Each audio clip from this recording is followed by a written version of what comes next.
Hare Krishna, everyone. Hare Krishna mindenki. Nice to see you all. Nagyon örülök, hogy itt vagytok. Today is the final session of the third canto. Ma lesz a harmadik ének utolsó alkalma. We are covering chapters 25 to 33. A 25-től 33-as fejezetekig fogunk foglalkozni vele. So it sounds like quite a lot, 9 chapters. Ugye ez elég sok, 9 fejezet. Of course, there's a lot of nectar there, a lot of interesting insights. Nagyon sok édesség van benne, nagyon sok érdekes dolog. We will be summarizing them. Össze fogjuk foglalni. And hopefully the session will inspire you to spend a bit of time reading and studying those sections yourselves. És remélem, hogy ezek az alkalmak lelkesítenek arra benneteket, hogy egy kicsit tanulmányozzátok ezeket a részeket. Maybe some of you have already done so and you have questions, so that'll be nice. Lehet, hogy már mások ezt elkezdték, hogyha van kérdés, akkor annak örülök. And we'll leave some time at the end for questions. A végén hagyunk időt a kérdésekre. But not just at the end. If anyone does have questions, then you can put your hand up. I'll note that, and then I'll make some time for it during the session also. Tehát nyugodtan a előadás alatt is papíron benyújthattad kérdéseket, és akkor feltétlenül hagyunk időt ezekre. I didn't do last week, but we'll start with prayers. Om Jnana Timirandasya Jnananjana Shalakaya Chakshur Militam Yena Tasmai Shri Gurave Namaha Mukam Karoti Vachalam Hangum Langayate Girim Yat Kripa Tamaham Bande Shri Gurundina Taranam Jai Shri Krishna Chaitanya Prabhu Nityananda Shri Advaita Gadadhar Shivasati Gaura Bhaktavrinda Hare Krishna, Krishna Krishna, Hare Hare, Hare Rama, Rama Rama, Hare Hare. And of course, as most of you know, we start with prayers. Mint legtöbben tudjátok, imákkal kezdünk. To Śrīmad-Bhāgavatam by Sanatana Goswami. És a Sanatana Goswami által a Śrīmad-Bhāgavatamhoz intézett imákat. These prayers are from where? Which book? Melyik könyvből vannak ezek az imák? Without looking. Ne tessék puskázni. So it's from a book called Krishna Lila Stava. Ez a Krishna Lila Stava nevű című könyvből vannak. It's a wonderful book where Sanatana Goswami summarizes some beautiful pastimes of Krishna. Ebben a könyvben összegez Sanatana Goswami Krishnának egyes nagyon szép kedveléseit. So we chant these prayers in call and response. Tehát akkor megint ilyen felelgetősbe fogjuk ezeket mondani. Sarva Shastrabdi Piyusha Sarva Shastrabdi Piyusha Sarva Vedaika Satphala Sarva Vedaika Satphala Sarva Siddhanta Ratnadhya Sarva Siddhanta Ratnadhya Sarva Lokaika Drikprada Sarva Lokaika Drikprada Sarva Bhagavata Prana Sarva Bhagavata Prana Śrīmad-Bhāgavata Prabho Śrīmad-Bhāgavata Prabho Kalidvanto Ditaditya Kalidvanto Ditaditya Shri Krishna Parivartita Shri Krishna Parivartita Paramananda Pathaya Paramananda Pathaya Prema Varshyaksharayate Prema Varshyaksharayate Sarvada Sarvasevyaya Sarvada Sarvasevyaya Shri Krishnaya Namostute Shri Krishnaya Namostute Madeka Bandhu Matsangin Madeka Bandhu Matsangin Madguru Man Mahadhana Madguru Man Manabada Madnishtarka Madbhagya Madnishtaraka Madbhagya Maddananda Namostute Madananda Namostute Asadu Sadhu Tattayin Asadu Sadhu Tadayin Ati Nichochatakara Ati Nichochatakara Anamuncha Kadachinmam Hanamuncha Kadachinmam Premnahit Kantayospura. Premnahit Kantayospura.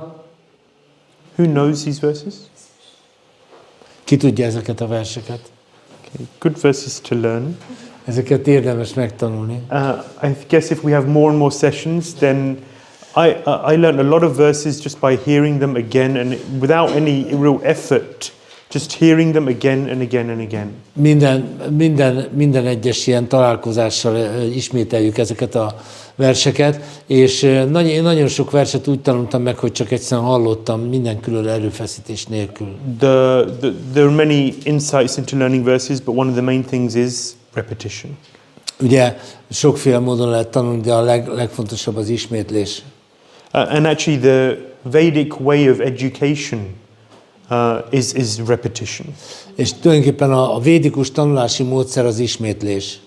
Again and again and again. Újra meg újra. In Gurukul, young boys, they learn so many mantras, pages and pages, books of mantras.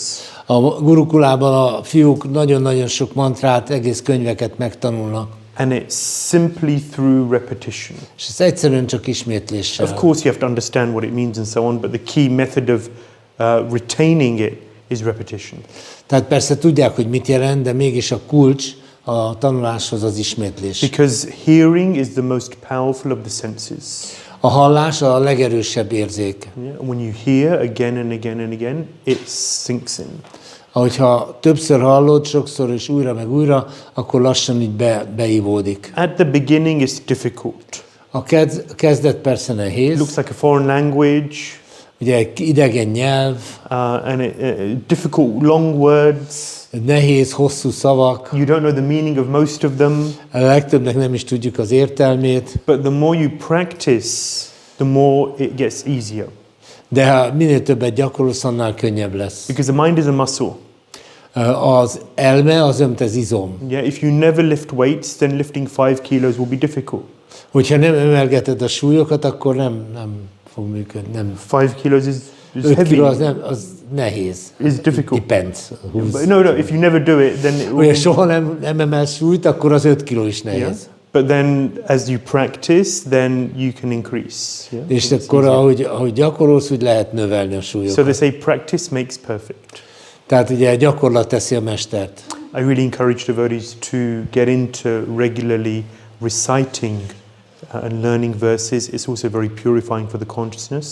Nagyon bátorítanám a baktákat arra, hogy ismételjenek verseket, hogy hangosan mondjanak verseket. Ez az érzékeket is tisztítja. The essence, the meaning of the verse, it enters deeper into the heart. A lényege ezeknek a verseknek az, hogy ezek mélyen a szívbe hatolnak. Because in Sanskrit the words are non-different to the item they describe. A szanszkritban a szó nem különbözik attól a dologtól, amit leír. So by repeating the word, you come in touch with the object. Hogyha a szót ismétled, akkor annak a tárgyával kapcsolatba Or you kerülsz. associate with the concept. Tehát a fogalommal társulsz. And then over time you become tadatma, you become one with or very much connected with that thing or concept. És akkor idővel nagyon egyé válsz, vagy nagyon is kapcsolatba kerülsz ezzel a dologgal. And then when you're doing, you're driving a car or you're walking from one place to another, you're washing your clothes, having a shower, whatever it may be, in these transition times, you can recite your verses and it's very good for the consciousness. Tehát lehet azt csinálni, hogy amikor autót vezetsz, vagy mosol, vagy főzöl, vagy zuhanyozol, akkor közben mondani ezeket a verseket, és ez nagyon-nagyon jó. And this is Krishna consciousness, always thinking of Krishna. Ez a Krishna tudat, mindig Krishnára gondolni. Okay, so let's read the Hungarian Olvassuk el a magyart, translations. a magyar fordítást. Mochaji. Ó Śrīmad-Bhāgavatam, ó nektár, amelyet az összes védikus szentírás bócányából tökültek. Ó a védák legkiemelkedőbb transzcendentális gyümölcse. Ó te, aki minden lelki filozófiai következtetést tévkörülével rendelkezel. Ó te, aki spirituális látást adsz a világ minden emberének. We have to learn to see the world through the eyes of Scripture.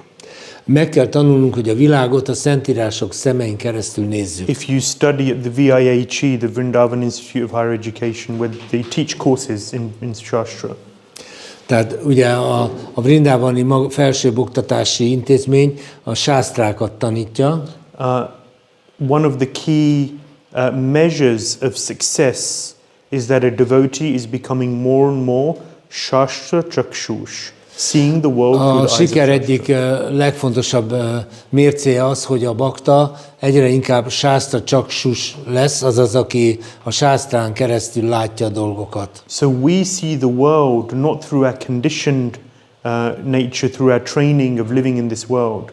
Tehát nem úgy látjuk a világot, ami feltételekhez kötött módunkon, ahogyan ez kondicionál bennünket ez a világ. But when we look at the news, when we look at events, when we see the world, when we look at nature, we think, what does Bhāgavatam say in relation to this? Tehát amikor olvassuk a híreket, vagy látunk valamit a természetben, vagy valami, akkor mindig így felmerül, mit is mond a Bhāgavatam erről? And that's a practice. Ezt gyakorolni kell. And then over time it just becomes natural. We don't ask ourselves, what does Bhāgavatam say? Naturally, Bhāgavatam says this. Tehát ezt gyakorolni kell, és idővel eljutunk oda, hogy nem kell feltennünk ezt a kérdést, hogy mit mond a Bhāgavatam, mert magunktól a Bhāgavatam jön fel, a Bhāgavatam igazsága. So this morning I was looking at BBC News briefly, and it was talking about a volcano in Iceland. Ma reggel nézegettem a BBC híreket, és szó volt egy vulkánról, amely kitört Izlandon. I have a connection with Iceland. I've been there Persze a én number of times. Izlanddal kapcsolatban vagyok, hiszen én voltam ott könyvet osztani. And homes are being destroyed, unfortunately. Sajnos házak is elpusztultak, otthonok. And you know, the news just describes the events and the people who are suffering and so on.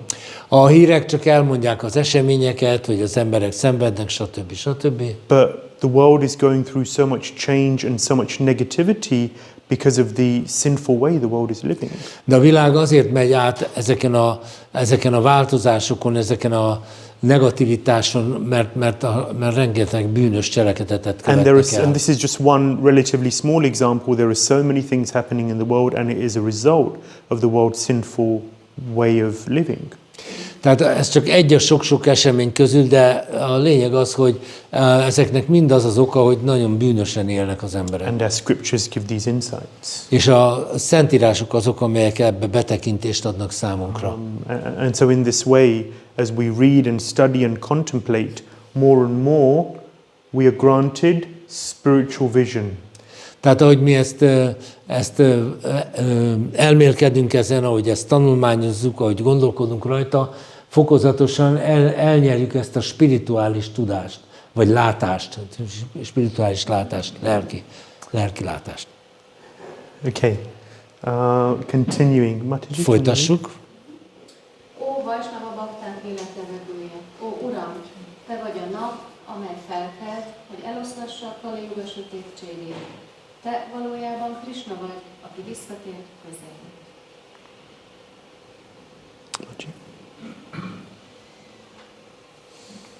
Ez. Jó, Śrīmad-Bhāgavatam, tiszteletre és forradalmat ajánlom neked. Olvasásod által az ember transzcendentális boldogságot él el, mert szótanúiból a tiszta Isten szeretet esője hullik az olvasóra. Téged mindenkinek mindig szolgálnia kell, mert Krishna inkarnációja vagy. Mataji.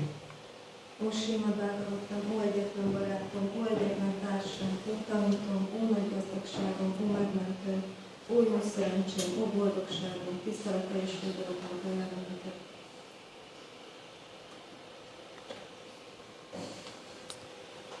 Ó Śrīmad-Bhāgavatam, aki szenté teszed, aki szentség teremtett.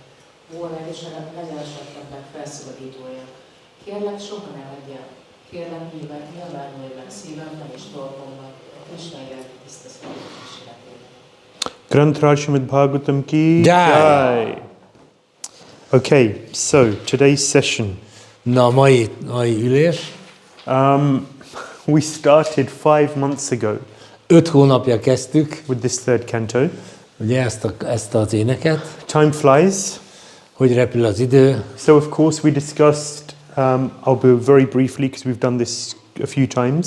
Ez már párszor így végigmentünk ezen. Vidura speaks to Uddhava and then Maitreya. Vidura beszél először Uddhavával, aztán Maitreyával. We hear about the stories of Krishna. Hallunk Krishnával kapcsolatos történeteket. Krishna Katha. Krishna katát. When devotees come together, they discuss topics of Krishna. Amikor bakták összejönnek, akkor Krishnával kapcsolatos témákat beszélnek meg. The weather, the news, Iceland earthquakes or volcanoes, whatever it is, that's all good, but discuss primarily topics of Krishna. Tehát ugye persze az időjárás, meg a vulkán, meg Izland, ez persze ez mind jó, de az alapvetően Krisnáról kell beszélgetni.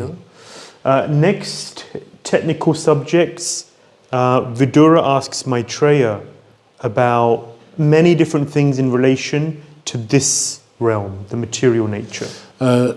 Vidura Maitreyától kérdez egy sor dolgot, ami ezzel az anyagi világgal, anyagi birodalommal kapcsolatos. And we hear what is probably the most detailed section on creation in the Bible. És itt halljuk a talán legaprólékosabb, legrészletesebb leírását a teremtésnek. I've said this before, in the second and third cantos, creation is described 5 times. Ugye a második és harmadik énekben a teremtést 5-ször tárgyalja. There are 5 versions or perspectives on creation. 5 féle leírás, illetve perspektívából mutatja be a teremtést. So we get a good insight here. Itt elég jó betekintést kapunk. And then we hear about Jai and Vijay, their curse. Ezután hallunk Jai és Vijayról és arról, hogy hogyan átkozták meg őket. Taking a step back, the topic is actually, okay, so the creation has taken place, but the universe needs to be populated. Ugye megtörténik a teremtés, de ugye az univerzumot be kell népesíteni. And Swayambhuva Manu says to Lord Brahma, it's very difficult for me to do my duty because, does anyone remember? Tehát ugye Swayambhuva Manu mondja Brahmának, hogy nagyon nehéz a kötelességét teljesíteni, mert emlékszik valaki, hogy miért? Someone? Yes. Because someone somehow has made the world, the earth planet, sink into the nether regions. Mert hogy valamiért a földbolygó lesüllyedt az alsóbb részekre. So then they can't, the world is in calamity, it's flooded. How can they create population in those Ugye a világot elöntötte a víz, akkor hogyan lehet itten népességet szaporítani? Yeah, so it's very important we remember these details. Nagyon fontos, hogy ezekre a részletekre emlékezzünk. Read your notes after you leave. First of all, make notes. Először is tessék jegyzetelni, utána meg tessék olvasni a jegyzeteket. Yeah. Otherwise, we all Kali Yuga memories. Ugye Kali Yuga memóriánk van, az emlékezetünk Yeah, we all fogyatékos. forget. And as you grow older, you only become more forgetful. És ahogy öregszel, egyre feledékenyebb leszel. Yeah. So then we hear about, okay, so how did this happen? Hiranyaksha. Ugye, hogy történt ez? Hát Hiranyaksha csinálta. And who comes to save the day? És ki jön, hogy megmentse a világot? Varahadev. Varahadev. Yeah. So Varahadev comes, who's actually, so Jain Vijay, Hiranyaksha and Hiranyakashipu. Ugye ezekről a 4 szeméről van itt szó. And Varahadev comes, returns the Earth planet to its orbit and kills Hiranyaksha. Tehát Varahadev jön, visszateszi a Földet a pályájára, és megöli Hiranyaksát. Last week we discussed Múlt héten megbeszéltük, hogy Kardama Muni and Devahuti. Kardama Muni és Devahuti történetét. Devahuti is one of the 9 daughters of Swayambhuva Manu. Devahuti a Swayambhuva Manu 9 lányának az egyike. Is that right? I think so. Sounds 9? right. 9? Anyway. Where is your chart? And anyway, and Swayambhuva Manu and Shatarupa have their daughter Devahuti married to the great mystic yogi Kardama Muni. Swayambhuva Manu és Shatarupa a lányukat, Devahutit hozzáadják feleségül Kardama Muninak. Yeah. Devahuti serves him life and soul. Devahuti szívvel, lélekkel szolgálja a férjét. And Kardama Muni is engaged in his meditation. És Kardama Muni a meditációjában merül el. When he has finished his meditation, amikor befejezte a meditációját, then he sees Devahuti is emaciated. És látja, hogy Devahuti teljesen lefogyott. Her hair are disheveled. Kócos a haja. She hasn't taken care of herself at all. She's Nem simply törődött been magával, csak szolgált. Serve, serve, serve. Csak szolgált, szolgált, szolgált. So then Kardama Muni says, okay, how can I serve you? És akkor Kardama Muni felteszi a kérdést, na hogy tudlak én téged szolgálni? What does she want? Mit szeretne ő? Two things. Két dolgot. Naturally, yeah, and kids. Gyerekeket. All her other co-wives have kids. No, she doesn't have co-wives. That's previous. Sorry. She wants kids. Tehát gyerekeket akar. And what else does she want? És mit akar még? House. Correct. És egy házat. A place to stay. Griga. Naturally. Ez természetes. So then Kardama Muni, through his mystic power, no builders needed. No Yeah. what? No? No builders needed. Aha, You know, nem construction kellene is such a pain. kőművesek, Kardama Muni csak így az elméjéből így megvalósított egy csodálatos No builders, no palotát. cement, and you Nem know, kell this cement. problem, that problem, delays and lies Nincs and probléma, overpaying. nincsenek késedelmek, nincsenek hazugságok.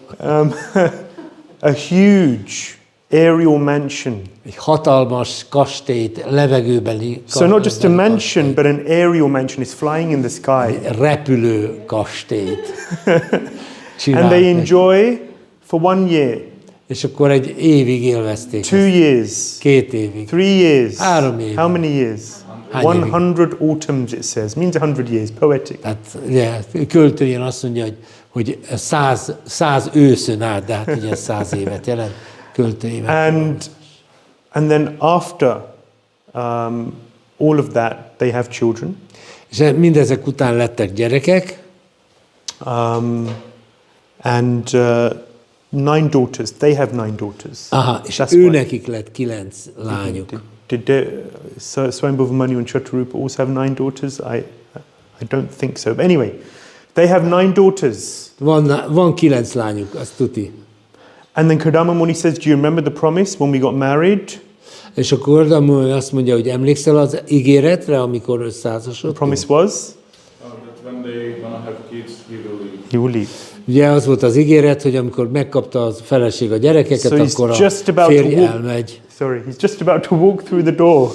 Éppen akkor akart kimenni. And she says, wait, És azt mondja, várj! these daughters, they're wonderful, Csodálatos ez a 9 lány, rendben van. but they'll get married. Tehát ugye ezeket férhez adjuk, elmennek. And this is Satya-yoga, it's not Kali-yoga. Ugye szatyajugában vagyunk, nem Kali-juga. They will leave me. El fognak hagyni They'll engem. go to their husbands. Elmennek a férjükhöz. Who will take care of me? Ki fog velem törődni? So then Kardama Muni says, okay, I guess you need a son. Kardama Muni azt mondja, jó, rendben van, akkor legyen egy fiunk is. So then they have a son. És akkor lesz egy fiúk. But he's not any old son. De nem közönséges fiúk. He is none other than Kapila Dev, who's a partial incarnation of the Supreme Personality of God. Nem más ez a fiú, mint Kapila Dev. Kapila Dev, aki a legfelsőbb úrnak a részleges kiterjedése. So then Kardama Muni spends a bit of time, he sees his son, he sees his wife, Akkor Kardama Muni tölt egy kis időt a feleséggel, a fiúval, and then he leaves home. és aztán lép le. To set an example for society and for humanity to come, that at some point one has to retreat from family life. Tehát ugye ezzel példát akart nyújtani az emberiségnek, hogy kell, hogy legyen az életben egy olyan pont, amikor az ember a családi élettől már elkülönül. And at that point we are left with Devahuti and Kapila Dev. És ezen a ponton Devahuti és Kapila Dev együtt magukra maradnak. And this is where we begin today's session. És a mai alkalmat ezzel kezdjük. So that's the third canto in 10 minutes. Ugye Up ez to a now. harmadik ének 10 perc alatt, 10 percben. Yeah. At least know this. Legalább ezt jegyezzük meg. If you leave this course on the third canto, at least know this structure. Hogyha vége lesz ennek a kurzusnak, a harmadik éneklő, legalább ezt jegyezzétek meg, ezt a struktúrát. So if someone asks you, what is the third canto about? Ha valaki megkérdezi tőled, hogy miről szól a harmadik ének, It's okay, chapters 1 to 4, it was like this, and then chapters 5 to 12, Első 4 creation, fejezet, ez meg az. you know, and then 13 to 19 was about Jai Vijay, Varahadev. Ugye a 13-tól 19-ig az Jai és Vijay, Varahadev, stb. And then you also feel this element of connection. És akkor így érezni fogod, hogy kapcsolatban vagy. The third canto is not just a big book, lots of pages and lots of funny words, but you have some connection with it. Rapport. Huh? Rapport. Rapport, yeah. Rapport Tehát, connection. hogy akkor van, tehát nem csak egy vastag könyv és sok szó, meg nehéz, hosszú szó, hanem van vele egy kötődésed. And that helps you to then, when you're reading it again, És akkor ez segít abban, hogy újraolvasd. or if you have to give a class on the topic, Vagy ha pedig adni kell egy leckét, or akkor, discuss it with devotees, vagy baktákkal meg akarod beszélni, then it's not foreign. akkor már nem annyira idegen az It's egész. not distant. Nem olyan messzi. You feel more of a connection. Jobban érzed, hogy kapcsolatban And vagy. then next time you go through, it'll be deeper. És amikor még egyszer ismét elolvasod, akkor még mélyebbre tudsz menni. And this is one thing you also have to remember, is that Srila Prabhupada's books are not ordinary. És ez még egy dolog, ami kapcsán meg kell említeni, hogy Prabhupád könyvei nem közönségesek. Scripture is not ordinary. A szentírások nem közönséges írások. Every time you read these books, you will receive something different. Minden alkalommal, amikor elolvasod ezeket a könyveket, valami újat kapsz belőle. There's not someone in the background rewriting the books. Sorry? There's not someone in the background who's Ja, rewriting nem az the van, hogy books. valaki titokban háttérbe átírja ezeket a könyveket. Scripture speaks to us according to where we are at in our consciousness. A szentírások úgy beszélnek hozzád, az szerint, hogy hol tartasz a tudatodban. Because scripture is not just words. A szentírások nem csak szavak, It's not just black and white on white paper. nem csak It's fekete not just black betűk and white. fehér papíron. Yeah. It is Krishna. Ez Krishna. Yeah, we just read. Most Non-different. olvastuk, Bhagavatam is non-different to Krishna. hogy a Bhāgavatam nem különbözik Krishnától. And it will reciprocate with us according to where we are.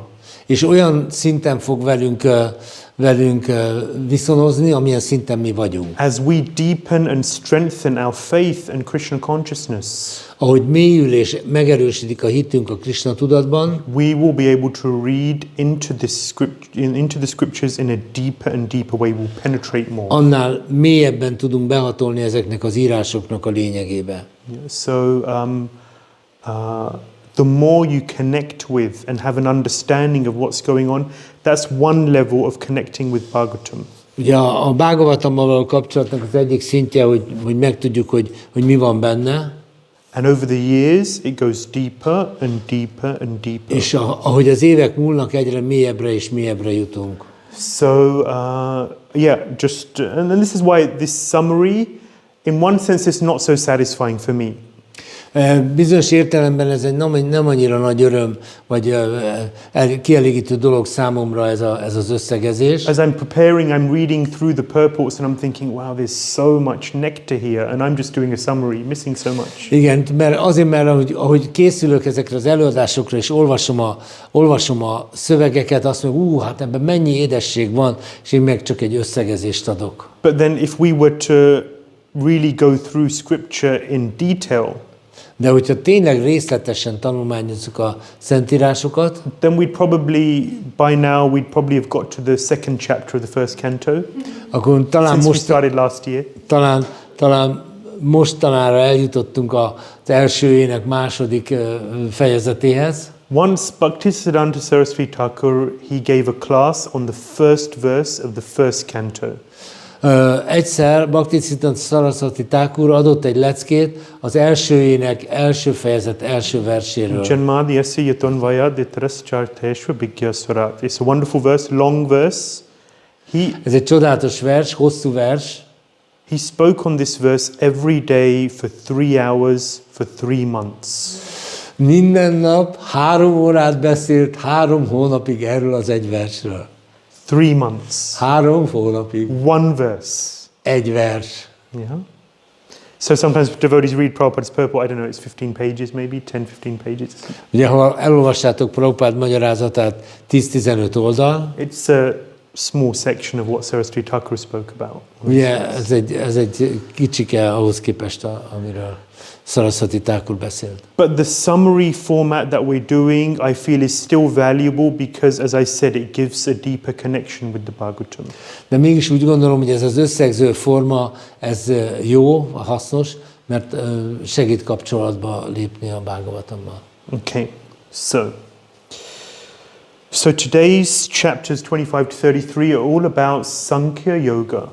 A 25-től 33. fejezetig ma a sāṅkhya-yogáról beszél. Yeah, so in these chapters we'll be hearing more about Sāṅkhya. Ebben a fejezetben hallunk többet hallunk a sāṅkhjáról. See, what is Sāṅkhya actually about? Mi is igazán a sāṅkhya? Miről szól? Sāṅkhya means to count.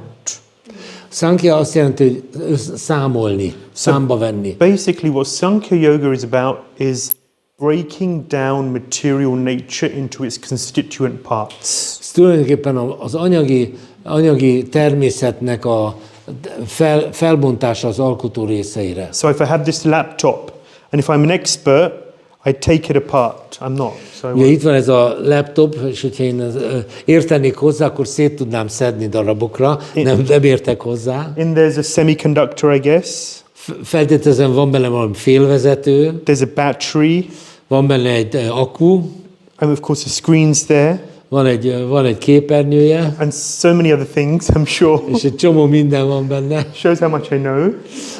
Sorry? It shows how much I know. Ez körülbelül látjátok, hogy mennyire értek hozzá. But if I take it all apart, de hogyha teljesen szétszedem az alkotó elemeire, I break it down into its constituents. Akkor tudok róla egy listát csinálni, hogy miből áll ez. This is Sāṅkhya. Ez a sāṅkhya. Yeah. So what Sāṅkhya-yoga does in particular, and what Kapila Dev is really sharing here, is he breaks down material nature into its constituent parts. Tehát ugye, amiről itt Kapila Dev beszél, az az anyagi természetnek az alkotó elemeire való bontása és felsorolása. What is it all made up of? Mi az, ami alkotja az anyagi természetet? And then we hear more about devotional service. Aztán hallunk többet az odaadó szolgálatról. We will talk about how those two things are connected. És arról is hallunk, hogy függ össze ez a két dolog. And then we talk about entanglement. Aztán a belebonyolódásról is lesz szó. And finally, after his instructions, Kapila Dev also leaves Devahuti. És ezután a tanítás után Kapila Dev is elhagyja Devahutit. And Devahuti has various prayers. És akkor itt lesznek a Devahutinak a különböző imái.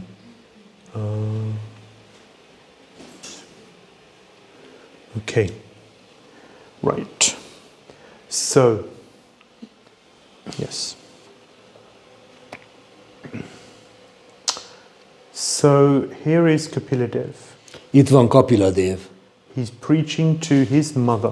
Prédikál az anyukájának. Can anyone think of any other circumstances where a son has preached to his mother? Van olyan helyzet, amikor egy másik helyzet, ahol a fiú prédikál az anyjának? It's quite unconventional. Usually elders preach to youngers. Ez nem szokásos. Általában az idősebb szokott prédikálni a fiatalabbnak. It's the Vedic system. Ugye ez a védikus rendszer. The mother teaches so much to the children. Ugye ez anya az nagyon sokat tanít a gyerekeinek. But here it seems a bit odd. Itt ez egy kicsit furcsa. Aside from the fact that this is God, you know. Aside from the fact that this is God. Ja, hogyha eltekintünk attól, hogy itten Istenről van szó, akkor okay, but can anyone think of any other circumstances? Yes. Prahlad Maharaj? Prahlad Maharaj to his mother. To his mother, I think. Maybe not to his mother, no. Maybe not so much to his mother. Yes? Where did you read this? So he said Parikshit Maharaj. Azt mondja, Parikshit Maharaj a Bhagavatam végén prédikál az anyjának. Where did you read this? You just heard. Okay, yes. So you want to add? Yes, please. Krishna preaches to Nanda Maharaja, not mother, but but Father, when he wanted to make this yagya for Indra. Yes. Yes. Ugye, amikor Krishna is az apukájának prédikált, amikor ugye ő azt az Indra yagyát akarta. So I just want to go back to this one. This is one particular instance that I was thinking about. We'll come back to this, Mataji. Most akkor térjünk csak vissza erre, hogy Pariksit Maharaj. So Bhagavatam goes on for 6.5 days. A Bhagavatam elmondása az 6,5 napig tartott. And then Shukadeva Goswami says, okay, you have some time now. És akkor Sukadeva Goswami azt mondja, na most akkor hagyok neked egy kis időt. Just spoken 18,000 verses. Végzett a 18,000 versével. Actually, I don't know exactly. The Bhagavatam, which is spoken by Sutta Goswami to the sages of Naimisharanya, is 18,000 verses. That's the Bhagavatam. Tulajdonképpen nem vagyok biztos ebben. Az a Bhagavatam, amit Sutta Goswami elmondott a Naimisharanyai erdőben, az 18,000 vers volt. Exactly how many verses is Shukadeva Goswami's Bhagavatam to Parikshit Maharaj? I'm not actually sure. Nem vagyok teljesen biztos abban, hogy a Shukadeva Goswami által Parikshit Maharajnak elmondott Bhagavatam pont ennyi versből állt. Anyway, at the end, mindegy, a végén Shukadeva Goswami, Parikshit Maharaj is sitting there and he's just contemplating what he's heard. Parikshit Maharaj ott ül és elmélkedik azon, amit hallott. And then his mother comes. És aztán jön az anyukája. Who's his mother? Ki az anyukája? Uttara. Uttara. Yeah, Uttara. And she's the wife of? És kinek a felesége? Abhimanyu. Yeah. Abhimanyunak a So felesége. Uttara comes and she says, my son, you just heard the Bhagavatam from Shukadeva Goswami. És akkor azt mondja, hogy fiacskám, te most hallottad a Shukadeva Goswamitól a Bhagavatamot. Please share with me what you heard. Légy szíves, mondd el nekem, oszd meg velem, hogy mit hallottál. And you know, I mean, he's about to die. Ugye hát mégis mindjárt meg fog halni. Maybe he wants a bit of peace and quiet. De lehet, hogy most ebben a pillanatban egy kis nyugit akar. Or maybe not, who knows, you know? Or maybe not, who knows? De lehet, hogy nem. Anyway, then he explains the essence of what he heard to his mother. Minden esetre elmondja a lényegét annak, amit hallott az anyukájának. And that essence is which book? Brihad-Bhagavatamrita. És annak a lényege az mi? A Brihad-Bhagavatamrita. Yeah. So in the beginning of Brihad-Bhagavatamrita, this introduction is given as to how the Brihad-Bhagavatamrita came about. A Brihad-Bhagavatamrita elején ott van egy bevezető, hogy hogyan jött létre a könyv. It's the nectar. Bhagavat Amrita is the nectar of the Bhagavatam.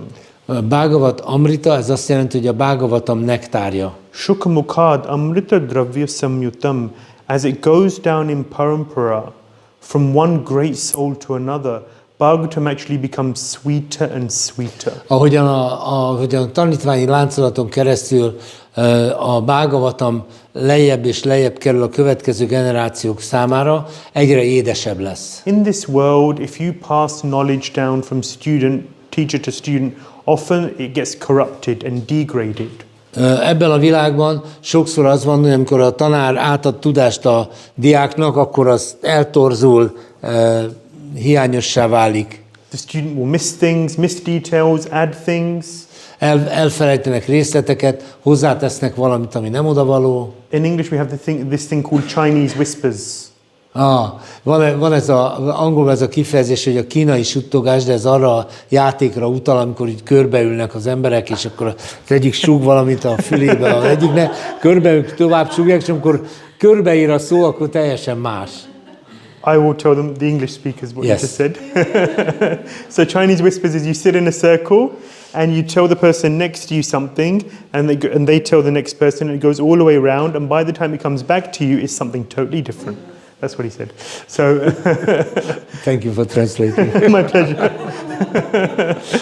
And so this is how things are in the material realm. És hát sajnos az anyagi világban így vannak a dolgok. But when you have perfected souls, De ha tökéletes személyek vannak, they hear perfectly. ők tökéletesen tudnak It hallani, enters their heart. mert a szívükbe megy a They hallás, churn it in their heart. kiköpülik a szívükben, They add their own realization, hozzáteszik a saját their own megvalósításukat, sweetness. a saját édességüket. Just like a parrot, when it pecks the bimba fruit, it becomes sweeter and sweeter. Ugye, amikor a papagáj megcsípi a bimba gyümölcsöt, akkor az egyre édesebb lesz. So in this way, great souls, an unbroken chain of great souls, as they hear Bhagavatam and then repeat it, as it goes down the chain, it becomes sweeter and sweeter and sweeter. Hogyha tökéletes lelkek tökéletesen hallanak és tökéletesen továbbadják, akkor a Bhagavatam egyre édesebb lesz. So when Parikshit Maharaj speaks it to his mother, he speaks the amrita of the Bhagavatam. Amikor Parikshit Maharaj az anyukájának elmondja a Bhagavatam lényegét, akkor ő a nektárját adja át a Bhagavatamnak. And his realization is very deep. If you read Brihad Bhagavatamrita, it's really taking the Bhagavatam to another level. Hogyha a Brihad Bhagavatamritát olvasod, akkor rájössz arra, hogy a nagyon komoly megvalósítások kerültek ebbe, és a Bhagavatamot egy egészen más szintre viszi. Yes, thank you. And just yes, szépen. Krishna preaches to Nanda Maharaj. Krishna prédikál Nanda Maharajnak. So when Krishna wants to stop the Indra Yagya, amikor Krishna meg akarja állítani az Indra Yagyát, then he has to convince his father. akkor meg kell győzni az apukáját. Well, he has to convince everyone, but everyone says they'll listen to Nanda Maharaj because he's the king. Persze mindenkit kéne meggyőznie, de mindenki követi Nanda Maharajot, mert ő a király. And Krishna uses a karma mimamsa philosophy to... És itten Krishna a karma mimamsa filozófiát dobja be. Because they say, well, we need Indra. We need to worship him because he gives rains. If there's no rains, we have no crops. Ugye azt mondják neki, de hát nekünk szükségünk van Indrára, mert ő adja a esőt, és hogyha nincs eső, akkor nem lesz termés. And there's no grass for the cows to eat. Akkor nem lesz fű a teheneknek.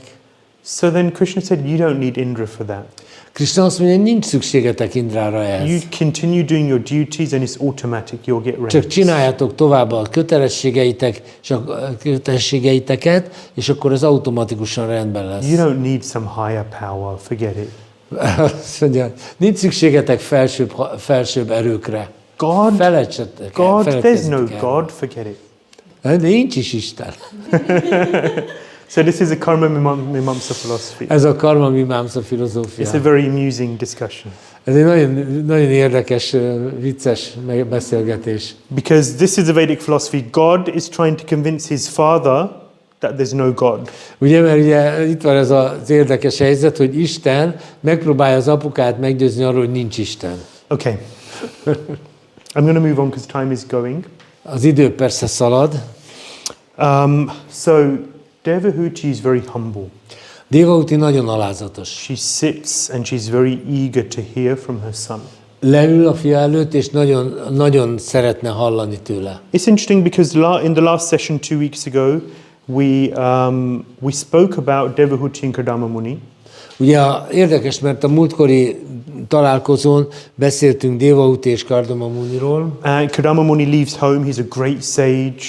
Ugye Kardama Muni egy nagy bölcs, és elmegy otthonról. And Devahuti, the simple woman, is left at home. És a Devahutit, az egyszerű asszonyt otthon hagyja. She's shelterless, she seems to be the helpless one. Úgy néz ki, hogy ő az, aki védtelen. So it would seem that Kardama Muni is more advanced. Úgy látszik, mintha Kardama Muni egy fejlettebb személy lenne. Swayambhuva Manu, the father of Devahuti, was very privileged to marry his daughter to such a great sage. Ugye Swayambhuva Manu nagyon, hogy is mondjam, illésre méltó helyzetben volt, hogy a lányát egy ilyen kiváló bölcsöz adhatta. But it's interesting, the acharyas, they comment a little differently. Or they paint the picture a little differently of this situation. Az ácsárják azonban más megvilágításból is magyarázzák ezt a helyzetet. Kardama Muni leaves home. Kardama Muni elmegy otthonról. And on one level, that's the natural, dutiful thing to do. Egy bizonyos szinten ez a természetes, kötelező dolog. On another level, you're leaving the personality of Godhead. De egy másik szinten viszont ő otthagyja az Istenség legfelsőbb személyiségét. Whereas Devahuti stays and she simply hears from him. És Devahuti viszont marad, és egyszerűen csak hall. Kardama Muni goes out to the forest, he engages in so much austerity, so much difficulty. Kardama Muni elmegy az erdőbe, nagyon sok lemondás, nagyon sok nehézség lesz a része. And he perfects his yogic practice. És ő tökéletességre viszi a jóga gyakorlatait. But Devahuti, she simply hears from her son. De Devahuti egyszerűen csak hall a fiától. Bhakti yoga. Ez a bhakti yoga. Because Kardama Muni was a Mishra Bhakta, his devotion was mixed. Kardama Muni egy Mishra Bhakta volt, azaz az ő odaadása kevert volt. Devahuti was a simple devotee. Devahuti egyszerűen csak bhakta volt. And she very easily achieved perfection.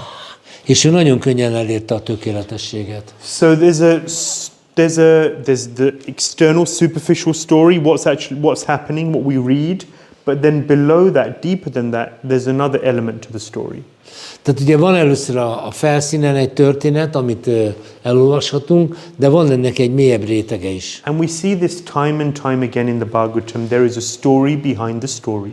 És ezt nagyon sokszor látjuk a Bhagavatamban, hogy a történet mögött egy másik történet rejtezik. And as we dig deeper, contemplate these pastimes, we see that there's so many jewels to be. Ahogy elmélkedünk ezeken a ketteléseken, rájövünk arra, hogy mennyi kis rejtett kis gyémánt vagy drága kő van bennük. Yeah. So Devahuti, she approaches Kapila Dev and she says, I am disgusted with material nature. Devahuti megközelíti Kapila Devet, és azt mondja, hogy én nekem már undorom van ettől az anyagi világtól. And all these material desires. És mindezektől az anyagi vágyaktól. And she says to Kardama Muni, before he leaves, that we just spent 100 autumns enjoying. I feel like I wasted my life. És amikor távozik Kardama Muni, Devahuti mondja neki, hogy itt most 100 évet eltöltöttünk, de úgy érzem, hogy ez mind időpocséklás volt. So she says to Kapila Dev that all of these material desires and the efforts to fulfill them, ultimately they lead to ignorance. Azt mondja a fiának, Kapila Devnek, hogy mindezek az anyagi vágyak, ezek végső soron ultimately they lead to ignorance. A tudatlanságra vezetnek. What does ignorance mean? Mit jelent a tudatlanság? We don't care about Tehát, hogy nem hallunk Istenről, nem hallunk Krisnáról. Mit mondtál? We don't care what's going on. Right. We don't care what's going on. But fundamentally, ignorance means forgetfulness of Krishna. Tehát végül is a tudatlanság azt jelenti, hogy megfeledkezünk Krisnáról. She says, I don't want this anymore. Azt mondja az anya, nem akarom ezt már. I'm materially exhausted. Kimerült vagyok anyagi I szempontból. do not want to be in this material world anymore.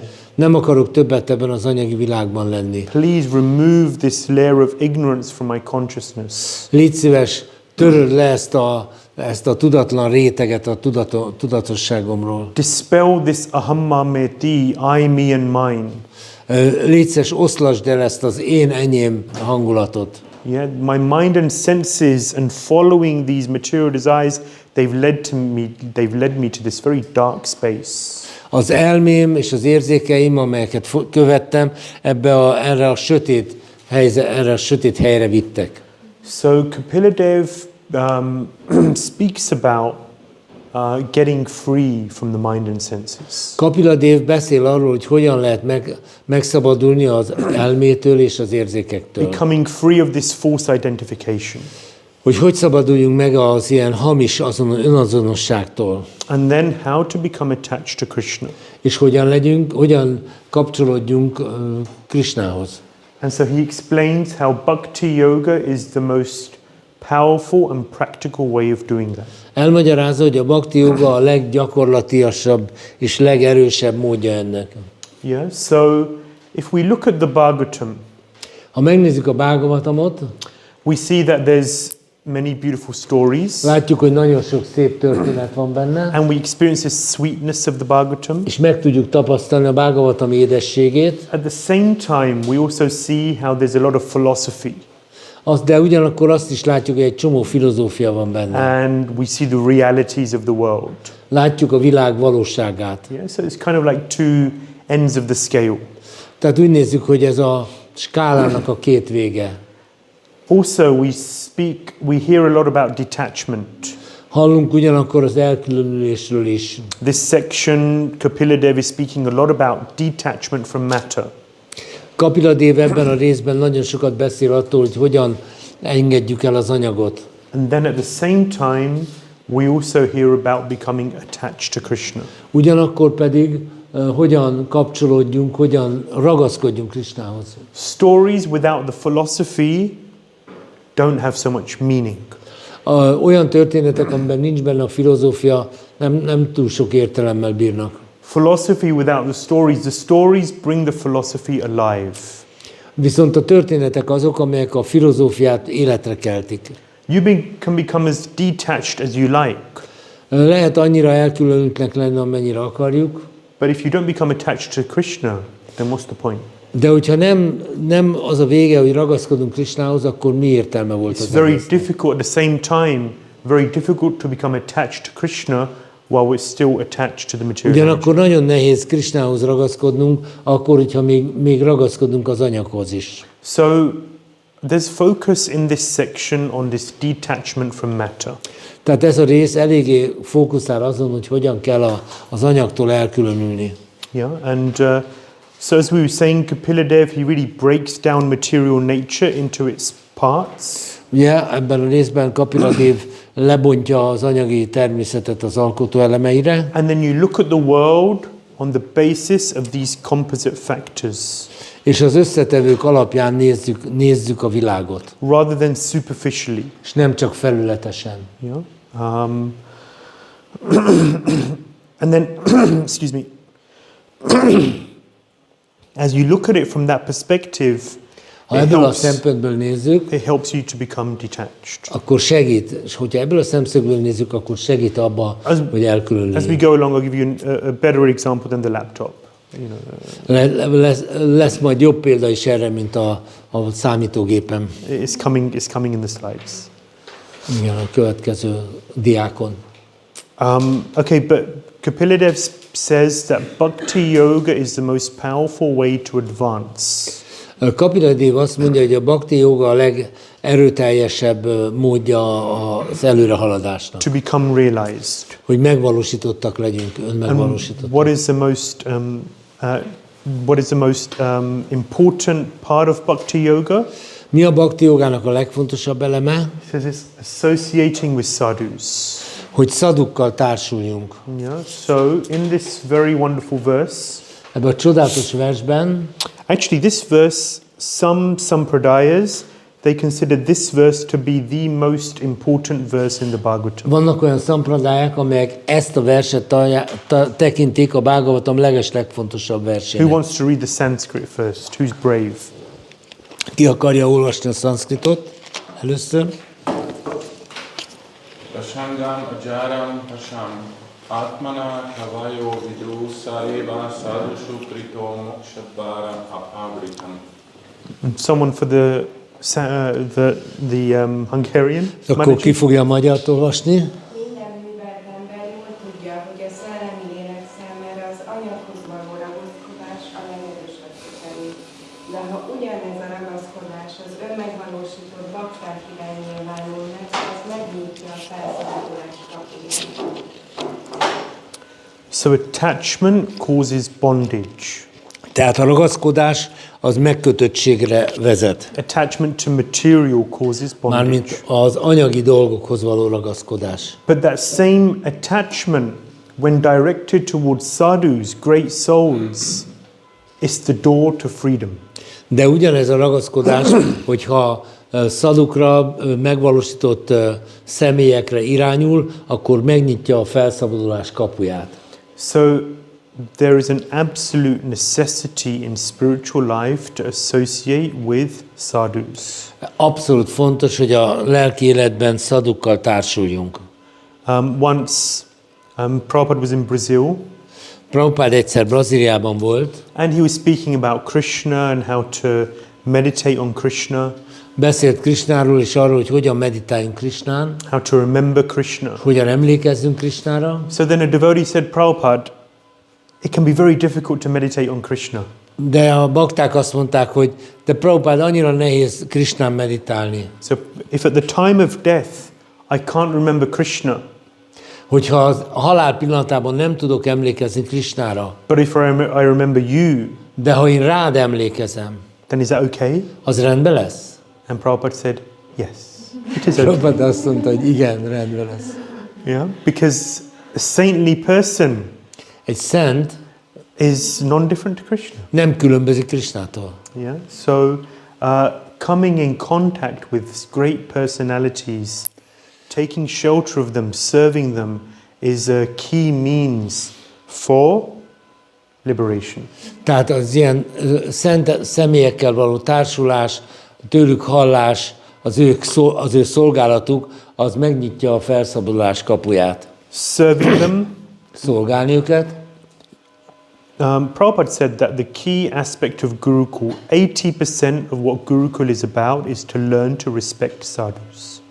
Ugye a Prabhupád azt mondja, hogy a Gurukulában a lényeg, a 80%-a annak, amit ott meg lehet és kell tanulni, az, hogy hogyan szolgálni a szadukat.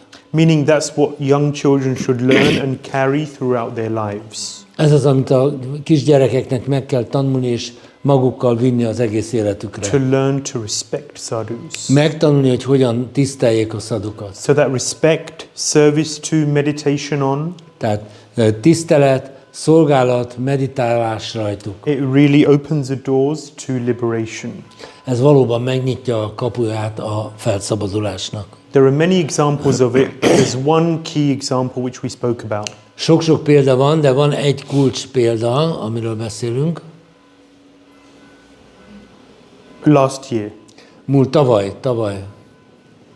First canto. Első ének. First canto. Első ének. Narad Muni. Narada Muni. Narad Muni, I won't go through the whole story, you all know it. Nem fogom az egész történetet elmondani, ismeritek. He was 5 years old, he associated with, served and satisfied the Bhaktivedantas. Ugye ő 5 éves gyerekként szolgálta és elégedetté tette a Bhaktivedantákat. 3 main ingredients. 3 fontos elem. Number 1, serving them with his heart and soul to their satisfaction. Első, hogy szolgálni őket szívvel, lélekkel úgy, hogy azok elégedettek legyenek. When someone's satisfied in the heart, ha valaki a szívében elégedett, if you can access their heart, hogyha eljutunk a szívéhez, touch their heart, meg tudjuk érinteni, then the blessings that come from such a softened heart are very, very powerful. Akkor az az áldás, ami egy ilyen meglágyult szívből jön, az nagyon-nagyon erős. And the more powerful the person, the more powerful their blessings. És minél erősebb az a személy, annál erősebb az áldás. So he served them. Number 2, he took their remnants. A második, hogy elfogadta az ő maradékukat. I remember I was speaking to one devotee and we had remnants from a great soul. And they went, no, I don't. Volt egy bakta, aki azt mondja, most itt van egy nagy léleknek a maradéka, és azt mondja, And so I was just analyzing with this devotee what made them feel that way. Csak elemeztem ezt a baktát, hogy mitől gondolkodott így. Anyway, just remnants are very powerful. Bhakta padiduli ar bhakta padijal, bhakta bhungta avashesha, dina maha bal. Chaitanya Charitamrita Raj Goswami says that 3 things are very, very powerful. 3 dolog nagyon erős. I know I'm talking about 3 things, this is another 3 things. Ez másik 3 dolog. Bhakta padidhuli, the dust from the lotus feet of a Vaishnava. Egy baktának a lótuszlábáról a por. Bhakta padijal, water which has washed the lotus feet of a great devotee. Az a víz, ami egy nagy baktának a lábát mosta. And bhakta bhungta avashesha, the remnants, the fela of a great devotee. És az étel maradékai egy nagy baktának. These 3 things, dina, maha, not just bal, not just strong, balaram, strong, but Mahabal, very strong. És ugye erre azt mondja, hogy Mahabalu, nem csak Balu, hogy erős, hanem nagyon erős. So Narad Muni took their remnants. Narada Muni elfogadta a maradékukat. And the third thing that he did, És mi a harmadik dolog, amit csinált? heard. Hallott He tőlük. heard from these great souls. Hallott ezektől a nagy lelkektől. And whatever comes our vani, whatever comes from our mouth, is mixed with our consciousness. Bármi, ami elhagyja a szájukat, az a tudatukkal vegyül. Depending on the potency of our meditation, of our consciousness, our vani will be equally potent or impotent, depending on. Tehát As potent as our consciousness is, that potent our vani will be. tehát akkor a Vani is teachings.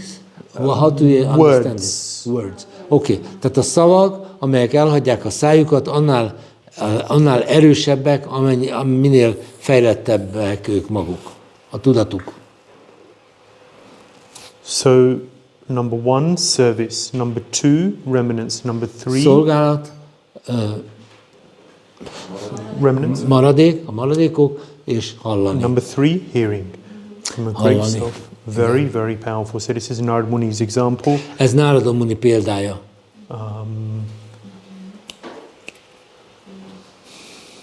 Punya Tirthani Shevanat.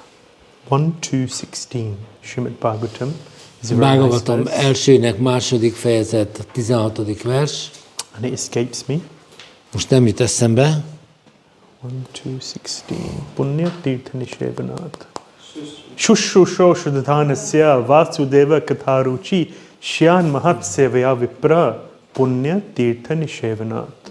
By hearing from great souls, Shushusho Shuddhanasya Vasudeva Katharuchi, you gain taste for hearing about topics of Krishna. Tehát azzal, hogy ha hallunk a nagy lelkektől, akkor megkapjuk az ízt, hogy tanulmányozzuk a Bhagavatamot. That means you come home from work and all you're thinking about is not what's for dinner. És hazamész a munkából, és nem azon gondolkozz egész idő alatt, hogy mi lesz vacsorára, But you're thinking, what will Prabhupada say to me when I pick up Bhagavatam? hanem mit mond Prabhupád, és vegyük elő a Bhagavatamot. You've read Bhagavatam 10 times before, but you're still thinking, what happens next? I can't Ugye már wait to 10-szer hear. olvastad a Bhagavatamot, és mégis az izgat, hogy mi jön most. Taste for hearing about Krishna. Van ízed abból, hogy halljál Krishnáról. Yeah. And so this is priceless. Vasudeva Katharuchi. There's no greater wealth in the world. Tehát ez felbecsülhetetlen értéket képvisel. A világban nincs ennél nagyobb kincs. So this is, the glories of sadhus. Ez a szaduk dicsősége. So what are the characteristics of such sadhus? Mik a jellemzői egy ilyen nagy szádunak? Yeah. Someone like to read the Sanskrit? Valaki olvassa a szanszkritot? Yes.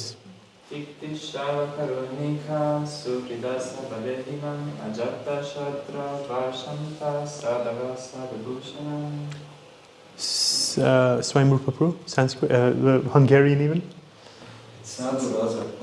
Szádura az jellemző, türelmes, kegyes és barátságos minden élőlényel szemben. Nincsenek ellenségei, békés, engedelmeskedik a szentírásoknak, és minden tulajdonsága felséges. So someone doesn't become a sadhu just by cloth. Tehát ugye nem attól lesz valaki szádu, hogy milyen ruhát You can visel. wear whatever color you like. It can be any kind of dress, whatever it is. Ugye bármilyen ruhában lehet, It can be akármiben. purple or green.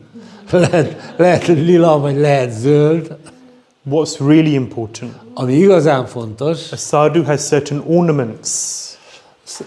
A sadhu has certain ornaments.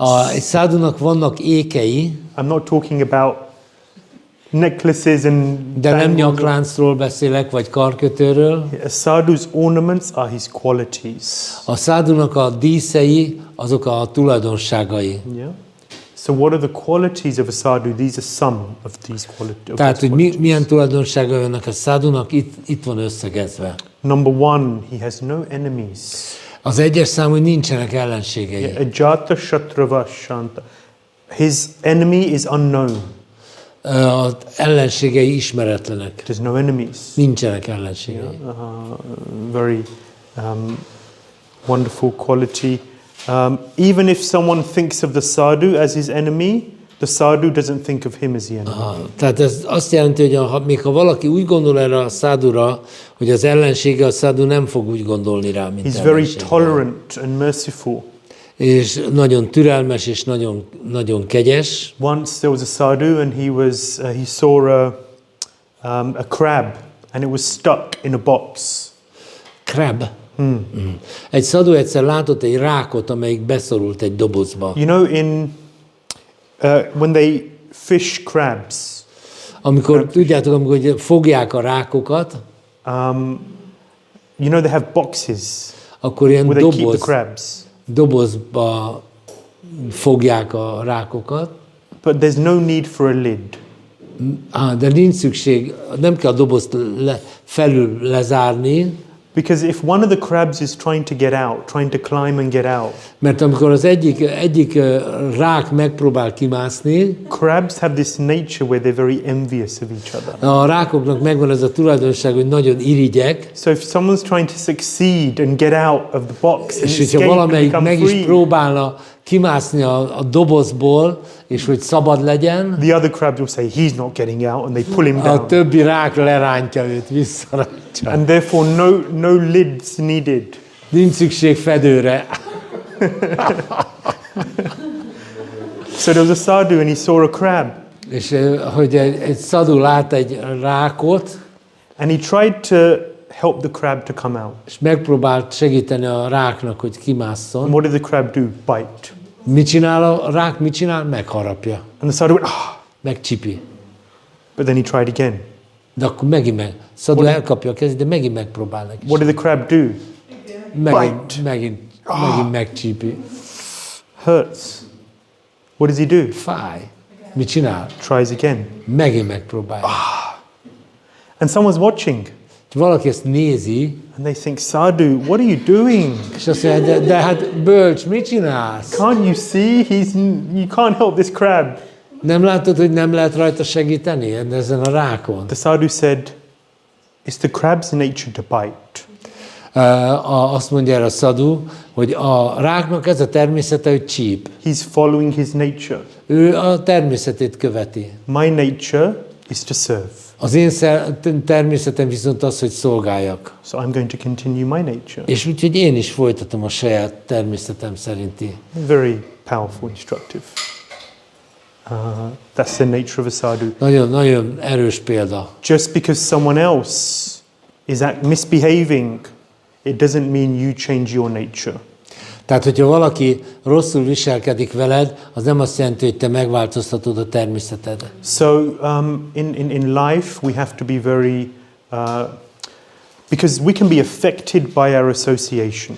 Ugye az életben nagyon óvatosnak kell lenni, mert a társulások befolyással bírnak rajtunk. We have to be very fixed in our morals and values and our lifestyle. Az erkölcsünkben, az értékeinkben, az életvitelünkben nagyon szilárdnak kell lenni. And therefore we become more immune to the negative effect or the possible negative effects of our environment. Ezért ilyen alapon aztán immunisak leszünk a negatív hatásokkal szemben. May I have a question? Please. How about demons? Demons hate sadhus. Yes.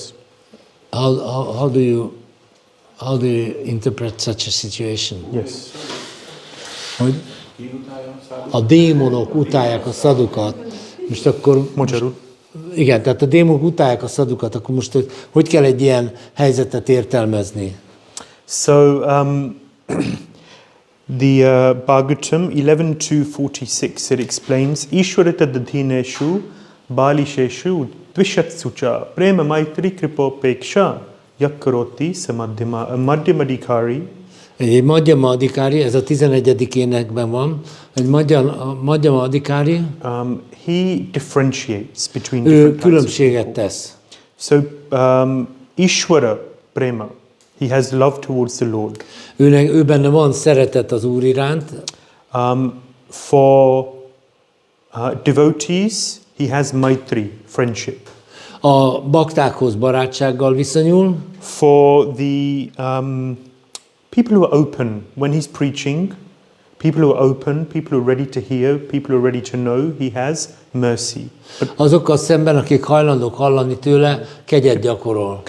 Kripa. Tehát azokkal kegyes. And then finally, for those who are inimical, upeksha, distance. És akik ellenségesek vele, azokkal távolságot tart. So naturally, from certain types of people, we should keep some distance. Tehát természetesen vannak olyan fajta emberek, akikkel jobb távolságot tartani. But the sadhu will protect himself from having negativity towards such people. De egy sadhu megvédi magát attól, hogy belecsúszson abba, hogy negatívan viszonyuljon ezekhez. Yeah. So it's not good for this person to come near me because then there may be some negative effects and therefore we keep a distance, but don't feel the negativity towards them. Tehát ugye távolságot tartunk, mert ha ez közel jön hozzánk, akkor egy ilyen negativitást tud ránk ragasztani, tehát jobb távolságot tartani, de mi vigyázzunk arra, hogy ne legyünk negatívak vele szemben. Because negativity pulls us down. A negativitás minket is lehúz. And then even more, next step, if someone is inimical towards us or towards the movement, then you pray for their welfare. És hogy egy lépéssel tovább menjünk, ha valaki negatív, ellenséges a mi szervezetünkkel, stb. Szemben, akkor imádkozunk érte. Number one, he's being governed by the modes of material nature and therefore he's behaving like this. Tehát először is őt az anyagi természet kötőerei befolyásolják. Madness? You said madness? Did you say? And therefore he's behaving like this. He's covered by ignorance, okay. modes of Tehát material ugye, igen, tehát ezért viselkedik úgy, hogy a tudatlanság kötőerejében van. And number two, he is, what did I want to say? Misguided, mode of ignorance. I was in that position at some point too. Én is ilyen helyzetben voltam valamikor. We're all on a journey. Mindannyian egy úton járunk. And at some point, maybe not this lifetime, so I can't remember, but in previous lifetimes, I was probably in a similar position, did and said similar things. Lehet, hogy nem ebben az életben, de egy korábbi életben én is voltam ilyen helyzetben. And therefore I feel compassion for this person also. Tehát nekem együttérzést kell tanúsítani egy ilyen személlyel szemben. But from a distance. De lehet, hogy egy távolságról. Yeah. It's okay. Okay?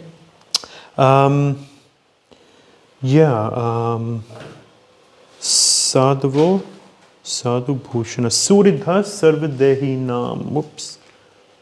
Suridha Sarvadehinam. Jó akarója mindenkinek. Friendly to all living entities. Tehát barátságos minden élőlényel szemben. The six Goswamis, it says Dhira Dhira Jana Priya Priyakaro Nirmatsaro Pujito.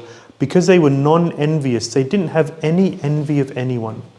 Nekik a 6 Goswaminak nem volt semmi irigység a szívében, senkivel szemben. People feel this.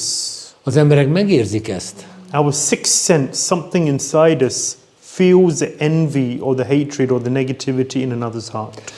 Bennünk valami 6. érzék, vagy valami megsúgja nekünk, hogyha valakiben irigység, vagy negativitás, stb. Van. But the six Goswamis, they were loved by all, gentlemen and ruffians alike, because they had no envy in their hearts. They were friendly with all. A 6 Goswamit nagyon szerette mindenki, az úri emberek és a gonosz emberek, rablók is, mert nem volt bennük irigység. And the primary characteristics, or the primary characteristic of a sadhu. Egy sadhunak a legfontosabb tulajdonsága is, someone like to read the Sanskrit?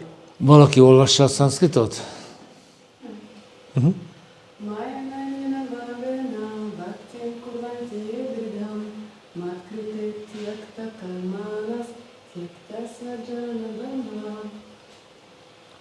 Machi, can you read the Hungarian? Egy ilyen szádhu megingathatatlanul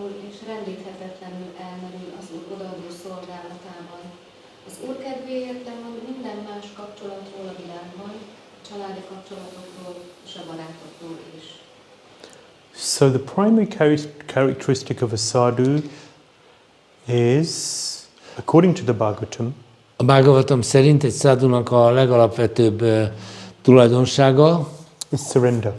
hogy meg van hódolva, meghódolt. So there are 26 qualities of a Vaishnava. A Vaisnavának van 26 tulajdonsága, And the primary of these, what is it called? Tatashta Lakshana and Swarup Lakshana, thank you. The Swarup Lakshana of these 26 is surrender. Tehát a leglényegibb tulajdonsága a meghódolás. So there's 26 qualities of a Vaishnava which are described in Scripture. A Szentírás 26 tulajdonságot jelöl meg a Vaisnavákkal kapcsolatban. And of these, surrender is number one. És ezek között az első helyen van a meghódolás. Because from this surrender, all of the other good qualities come. Mert a meghódolásból jön az összes többi jó tulajdonság. So in a sadhu's life, there's nothing else or no one else that is a priority apart from Krishna and his service. Tehát egy sadhu életében nincsen semmi, de abszolút semmi, ami Krishna vagy a szolgálata fölébe kerülne. So Kapila Dev is instructing his mother, you should associate with this kind of person. Kapila Dev az anyukáját arra tanítja, hogy ilyen személyekkel társuljon. So, and that kind of exclusive dedication and devotion, it really satisfies Krishna. Az ilyenfajta kizárólagos odaadás elégedettséget okoz Krishnának. And yeah, this association, so just to wrap up this topic before we have a break. Tehát még mielőtt tartanánk egy kis szünetet, hogy egy kicsit összefoglaljam. Kapila Dev is really emphasizing this topic of association with sadhus, with great souls. Tehát Kapila Dev tényleg nagyon hangsúlyozza, hogy nagy lelkekkel kell társulni. Chaitanya Charitamrita says, Krishna bhakti janma mola haya sadhu sanga, Krishna prema janme tenho puna mukhya anga. In order to develop Krishna bhakti, ahhoz, hogy a Krishna bhaktit kifejleszthessük, the root is a gyökér sadhusanga. a sadhusanga. And even at Krishna prema, még a Krishna prema szintjén is, even then, the root of development, because from prema there are many steps of prema. Még ott is a gyökér, mert ugye a prémán belül is van többféle fokozat. There's no such thing as, okay, I'm at prema, now I can just relax, job done. Ez nem úgy van, hogy na most már megkaptam a prémát, akkor nyugi van. There's always more. Mindig több és több van. There's prema and then there's rasa. Van a préma, aztán a rasa. And rasa is all about loving interaction. A rasa az a szeretetteljes kapcsolatok között. And Krishna and his associates are constantly competing for deeper and better levels of service. Krishna és a társai állandóan versenyeznek egymással, hogy ki tud még jobb szolgálatot nyújtani. Endlessly. Ennek nincs vége. There's always more. Mindig van több. And it seems inconceivable. Ez felfoghatatlan, but there's always more. De mindig van több. So even at prema, this verse says that sadhu sangha is fundamental. Tehát még a préma szintjén is a sadhu sangha alapvetően fontos. So we have to have sadhus in our lives and we have to grab hold of their lotus feet. Tehát nekünk kell, hogy legyenek szaduk az életünkben, és meg kell ragadnunk a lótuszlábukat. Once there was one devotee and he was traveling around India. Volt egy bakta, aki Indiában utazgatott. And he wasn't initiated. Nem volt avatva. So then he stopped by one place and there was a spiritual master there and he asked him, what's your name? Who asked whom? The spiritual master asked him, what's your name? Igen. Tehát amikor eljutott valahova, és ott találkozott egy lelki tanítómesterrel, aki megkérdezte tőle, hogy mi a neved? And then he said his name. És akkor mondta a nevét. He said, how many years have you been practicing Krishna consciousness? És akkor kérdezte, hogy hány éve gyakorolod a Krishna tudatot? He said 4-5 years. Azt mondta, 4-5 éve. He said, why don't you have a spiritual master? Why? Why? Miért van neked? Miért nincs? Miért nincs? Miért nincs lelki tanítómestered? Shrugged his shoulders. He didn't know. Csak vállat vont, nem tudta. And then he said, these days in the West, kids can't even trust their own parents. És azt mondta, hogy a manapság a gyerekek még a szüleikben sem bíznak meg. So not a surprise that they can't put their trust in a spiritual master. Nem meglepő, hogy nincsen bizalmuk a lelki tanítómesterben. And for this devotee, and it's strong words, you know. Ezek nagyon kemény szavak. But this devotee told me that these words pierced his heart. De ezek, azt mondta ez a bakta, hogy ezek a szavak szíven szúrták. Because he did have a difficult childhood. He did have a difficult childhood. Igen, mert neki valóban egy nagyon nehéz gyerekkora volt. And it's true, he didn't trust his parents. És pontosan így van, hogy nem bízott meg a szüleiben. And therefore putting his trust in a sadhu was difficult. Ezért nagyon nehéz volt neki, hogy a bizalmát egy szaduba vesse. But he said that gave him the impetus to actually really begin his search in earnest. De mégiscsak ez a beszélgetés elindította azon, hogy keressen magának egy So the guru was, tanítómestert. you know, I mean, that's sadhu, shatsu buddhiman. The cutting words of a sadhu. Manovya sangam uktibi. The cutting words of a sadhu, they sadhunak az éles szavai. They cut the mental attachments. Elvágja az anyagi ragaszkodás szálait. So we have to trust also. Tehát először is bizalmat kell kifejlesztenünk. Thank you very much. Köszönöm szépen. And we'll continue in 10 minutes. 10 perc múlva folytatjuk. Hare Krishna. Hare Krishna. Hare Krishna. So we continue with this second half of the session and on this last session of the third canto. Ugye a harmadik ének utolsó alkalmának a második része következik. We're focusing here on chapters 26 and 27. A 26-27-es fejezetre koncentrálunk. These are more technical chapters. Ezek eléggé technikai fejezetek. And it's really getting into the crux of what the sāṅkhya-yoga is really all about. És így ezek eléggé kiadják a leglényegét, hogy a sāṅkhya-yoga miről szól. So as we mentioned, it's looking at material nature and breaking it down into its constituent elements. Ahogy említettem, itt az anyagi természetet lebontja az alkotó elemeire. Material nature is so beautiful. There are so many wonderful buildings, so many sights to see, the 7 wonders of the world and so on. Az anyagi természet olyan gyönyörű, annyi sok érdekes épület van. A világ 7 csodája minden. So many amazing places. I want to travel the world. I want to go here. Fantasztikus helyek, érdemes mindent megnézni, elutazni. Yeah, the Opera House in Sydney. A Sydney Opera Ház. The Pyramids of Giza. A gízai piramisok. The Amazon rainforest. Az amazóniai esőerdő. Buckingham Palace. Buckingham palota. The Eiffel Tower and so on and so forth. Eiffel torony. Yeah, the Leaning Tower of Pisa. Anyway, whatever. Pizai Ferde torony. Yeah. So all of these wonderful places, and I can see devotees' eyes are lighting up. És akkor felcsillan a szemünk. What is it all made up of? Mi az, ami ezeket alkotja? So what the Bhagavatam is saying, what Kapila Dev is saying is that yes, there's all these wonderful things which look so nice. Kapila Dev azt mondja, igen, nagyon sok dolog van, amit érdemes, amit jó nézni. If you look at it from a superficial level. Hogyha egy ilyen felszínesen nézzük őket. But my mother taught me when I was young, she said, all that glitters is not gold. Az anyukám azt mondta gyerekkoromban, nem minden arany, ami fénylik. Yeah, so things may look so attractive. Dolgok nagyon vonzónak tűnhetnek. But in reality, is it really that wonderful? De valóságban ezek tényleg olyan csodásak? You know, I remember more than 20 years ago I went to China. Több mint 20 évvel ezelőtt elmentem Kínába. With a school friend.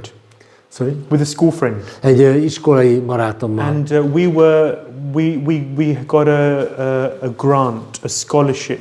We were sponsored to go. Tehát tulajdonképpen kaptunk egy ilyen ösztöndíjat, vagy egy ilyen támogatást. And in my application I wrote that I'm looking into and studying the Chinese economic boom, because it was really growing.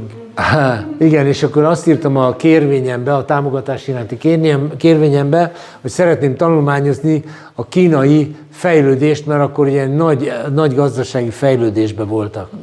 It was a tourist holiday, in fact. De tulajdonképpen valójában ez egy turista vakáció volt. I actually gave the money back because I felt bad afterwards. De utána, amikor visszajöttem, visszaadtam a pénzt, mert a rossz érzésem volt. I didn't do what I said I would. Mert nem azt csináltam, amit ígértem, hogy fogok. Anyway, we went to Beijing and we saw Tiananmen Square and so many things. Elmentünk Pekingbe, megnéztük a Tiananmen teret. Anyway, and then we went to the Great Wall of China. És elmentünk még a nagy falhoz is. And we had to climb up so many stairs and steep slopes, and it was annyi lépcsőt kellett megmászni, meg meredeket. And eventually we got to the top. We got to the Great Wall of China. The Great Wall of És China. aztán végül elértünk a csúcsra, a nagy falhoz. And as far as we could see on either side, this wall was going along És the mindkét mountain. oldalon, ameddig csak a szem ellátott, csak a fal ment. And I thought, wow, I'm on the Great Wall of China. És azt mondtam, micsoda dolog, elértem a kínai nagy falra. And I thought, let me get my phone. I want to phone home and, tell my De akkor előveszem a telefonomat, hazatelefonálok, hogy tudják, hogy én most a nagy falon vagyok. And then there was a older American couple, and they were just coming up, puffing. És volt egy idősebb amerikai pár, aki ottan nagyban szuszogott, kapaszkodott fölfelé. And 20 years later, I still remember, she turned around, they got to the top. Really. Eljutott a csúcsra, nagy nehezen. And then she turned around, she looked around, and she said to her husband, Ron, it's just a wall. És azt mondta, de ez csak egy fal. And then suddenly my vision of that place just changed. És akkor hirtelen az én képem erről az egész helyről megváltozott. I thought, you know what? She may be American, but she's right. Tudod mit? Lehet, hogy amerikai, de igaza van. It's just a wall. Ez csak egy fal. In this insignificant little material world. Ebben a jelentéktelen anyagi világban. And when I was younger, I thought, wow, the idea of traveling was amazing and going to so many places. Amikor fiatalabb voltam, azt gondoltam, hogy utazni azért tök cool dolog, sok mindent megnézni. But I tell you, when you don't travel, then you want to travel. Persze, megmondom nektek, hogy aki nem utazik, az szeretne utazni. And then when you travel, then you don't want to travel anymore. És amikor már utaznod kell, akkor már nem akarsz utazni. It's the nature of the world. Ilyen a természet a világnak. Whatever you don't have, the mind wants. Amit nincs, azt az elme akarja. And whatever you have, és amit van, hát... distant hills look green. Sorry? Distant hills always look green. Igen. Nice. A szomszéd kertje mindig zöldebb. Yeah, like when you're distributing books, you're in a place and it's very quiet, and then you look down the street and it looks so busy over there. És kint vagy az utcán osztani, és ilyen néptelen az egész, és akkor oda nézel messze, látod, ott milyen nagy nyüzsi van. There's more people over there. Ott többen vannak. But it just looks like it's more because, you see all the people in between that place and your place. De hát ez csak úgy néz ki, mintha nagyon sokan lennének, mert az összes embert látod az utcán. You get there and you realize it's worse than the place you Amikor oda mész, akkor kiderül, hogy rosszabb, mint ahol voltál. So what Kapila Muni is doing here with Sāṅkhya-yoga is he's putting perspective onto the world. Tehát amit itt Kapila Muni tesz, az tulajdonképpen a világot egy más nézőpontba helyezi. And he breaks it all down. És az egészet így lebontja. Okay, so all of these wonderful places, what are they? De ez a sok-sok érdekes, csodálatos hely, mik ezek? Oh look, I forgot about the Taj Mahal. Nézzük meg a Taj Mahalt.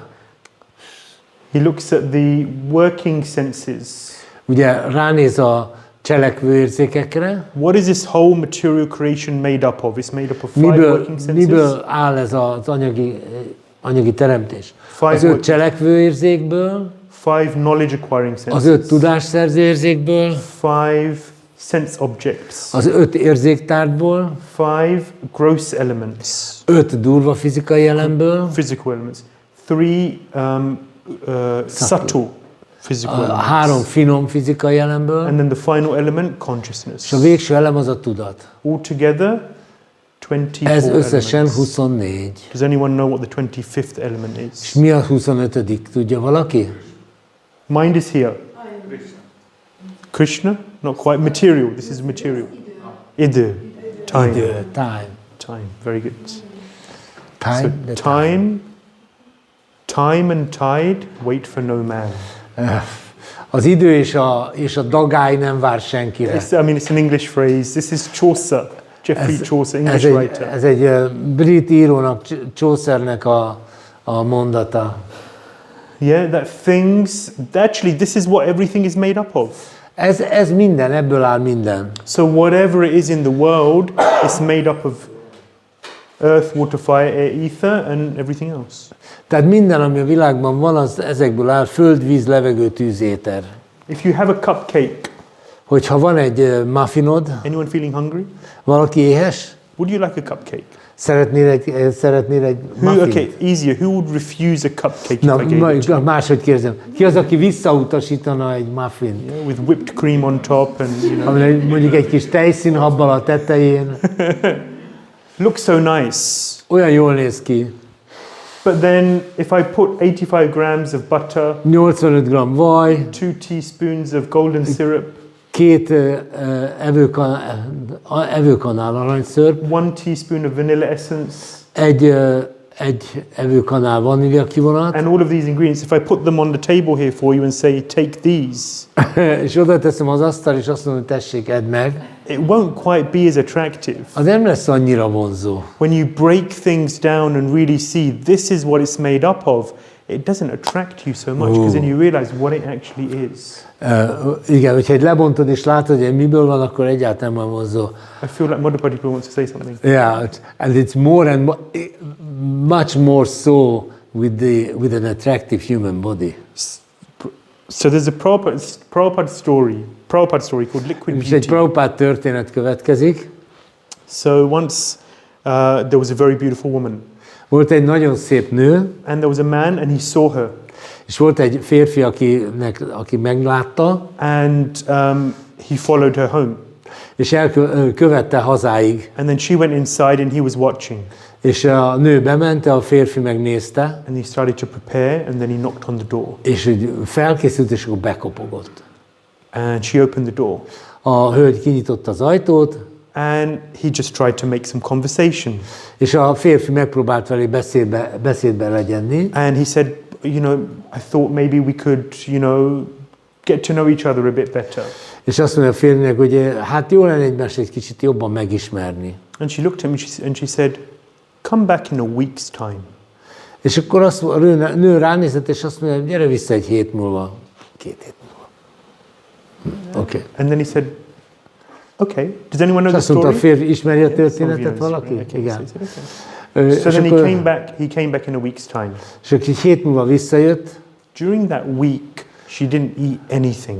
ez alatt a hét alatt a nő semmit nem evett, She only took, what are they called? laxatives, tehát csak hashajtót szedett, Yeah. And all sorts of things came out of her body. és így aztán így sok minden elhagyta a testét, And she put it all into a bucket. és az összeset mindegy vödörbe gyűjtötte, And you can imagine after a week of not eating and not drinking and all of these laxatives. elképzelhetitek, hogy egy hétig nem evett, nem ivott, és csak szedte a hashajtót, So then he knocks on the door. akkor jön a férfi és kopogtat. Exactly a week later. Pont egy héttel He's később, eager. nagyon-nagyon be van gerjedve, So then she opens the door a nő kinyitja az ajtót, and she's just looking emaciated, és gyakorlatilag nagyon-nagyon le van robbanva a kinézete, And then he was just shocked. és akkor a férfi így visszahőkölt. And he said, I was looking for that beautiful girl. She was here last week. Keresem azt a szép lányt, aki itt volt egy hete. And then she got the bucket and she said, this is me. És akkor fogta a nő a vödröt, és mutatta, hogy ez vagyok én. And You know, the point of the story Ugye mire megy ki ez a történet? is that, yeah, you know, this human body, actually, I was looking at one, it was a video, and it was just looking at the insides of the human body. There was a camera. Tehát ugye mi is ez az emberi test? Egy videót láttam, ami az emberi test belsejébe vezet, ad bepillantást. Very unpleasant inside. Elég gusztustalan úgy belülről. I won't say where. Én nem mondanám, hogy hol. Anyway, very outside it may look like one thing. Inside, what's going on is really unpleasant. Tehát ugye kívülről valahogy kinéz, de ami belül történik, az nem kellemes. Not very attractive. És nem nagyon vonzó. So what we're made up of, actually, Tehát miből vagyunk? the constituent elements, Ezek az alkotó elemek, is really not as attractive as one may think. ezek nem annyira vonzóak, mint ahogyan If you're just gondolnánk, looking at it, things superficially. hogyha felületesen nézzük a dolgokat. So this gyan, this knowledge is a very powerful thing. It's a very, Ez a tudás, ez a gyán, ez nagyon erős. very powerful armor to protect us from the material energy. És ez a tudás, ez minket megvéd az anyagi energiától. And as we contemplate this, it helps us to become detached from the material nature. És hogyha ezen elmélkedünk, ez segít abban, hogy elengedjük az anyagi természetet. To really see the reality rather than to become enamored by the superficial. És hogy lássuk a valóságot, és ne hagyjuk, hogy elbűvöljön minket a felszínes. Make sense? Ez így érthető? Any questions? So we have this detachment. Tehát ugye akkor itt van ez az elkülönülés, And then at the same time, there has to be attachment. de ugyanakkor kell, hogy legyen egy ragaszkodás. So then Kapila Dev is speaking about how to become attached to Krishna. Kapila Dev beszél arról, hogyan fejlesszük ki a ragaszkodásunkat Krishnához. Yes, so you remember the slide. One is talking about the sweetness of Krishna's pastimes, and at the same time there's a philosophy and the, you know. Ugye emlékeztek arra a nagy karikás ábrára, hogy van egyrészt a Krishna édessége, másik oldalról pedig a filozófia. On one side is detachment. Egyik oldalon van az elkülönülés, At the same time, we need to become attached de to Krishna. ugyanakkor meg kell kapcsolódnunk, kell ragaszkodnunk. So then he's teaching how to become attached to Krishna. Tehát most ő tanítja azt, hogy hogyan ragaszkodjunk Krishnához. He explains the process of Ashtanga yoga. Elmagyarázza az Ashtanga jogának a folyamatát. I won't go through this too much. I'll go quickly with this. Csak nagyon gyorsan végigmegyek ezen. But he speaks about the process of Ashtanga yoga. De ő beszél az Ashtanga jogának a folyamatáról. Ahimsa Ugye, ahimsa, means non-violence. tehát erőszak nélküliség, Satya, truthfulness. igazmondás. Ashtaya means to not steal, yeah, I guess, yeah. Hát tehát, hogy ne lopjunk. Yeah. Brahmacharya. Tehát, hogy ne vesztegessük az életenergiánkat. Aparigraha, not being greedy. Ne legyünk irigy, ne legyünk mohók. Yeah, and then satisfaction, study, austerity. Aztán ugye a lemondások, a tanulmányozás, tudás. So these things are the basis, this is lifestyle. Ez tulajdonképpen egy életstílus. On that basis, asana, pranayama, És akkor erre épül rá a többi. and then ultimately samadhi, absolute trance in the A Lord. teljes transz. Yeah, in the beauty of Krishna. Krishna szépségében való There's a wonderful elmerülés. chapter in the teachings of Lord Chaitanya, which is just titled The Beauty of Krishna. Az Úr Chaitanya tanításainak a chapter. It's a beautiful chapter. Van egy gyönyörű fejezet az Úr Chaitanya tanításaiban Krishna szépségéről. So basically what this whole lifestyle and this process of Ashtanga yoga is doing is making one qualified to really focus and meditate on and ultimately to be absorbed in Krishna.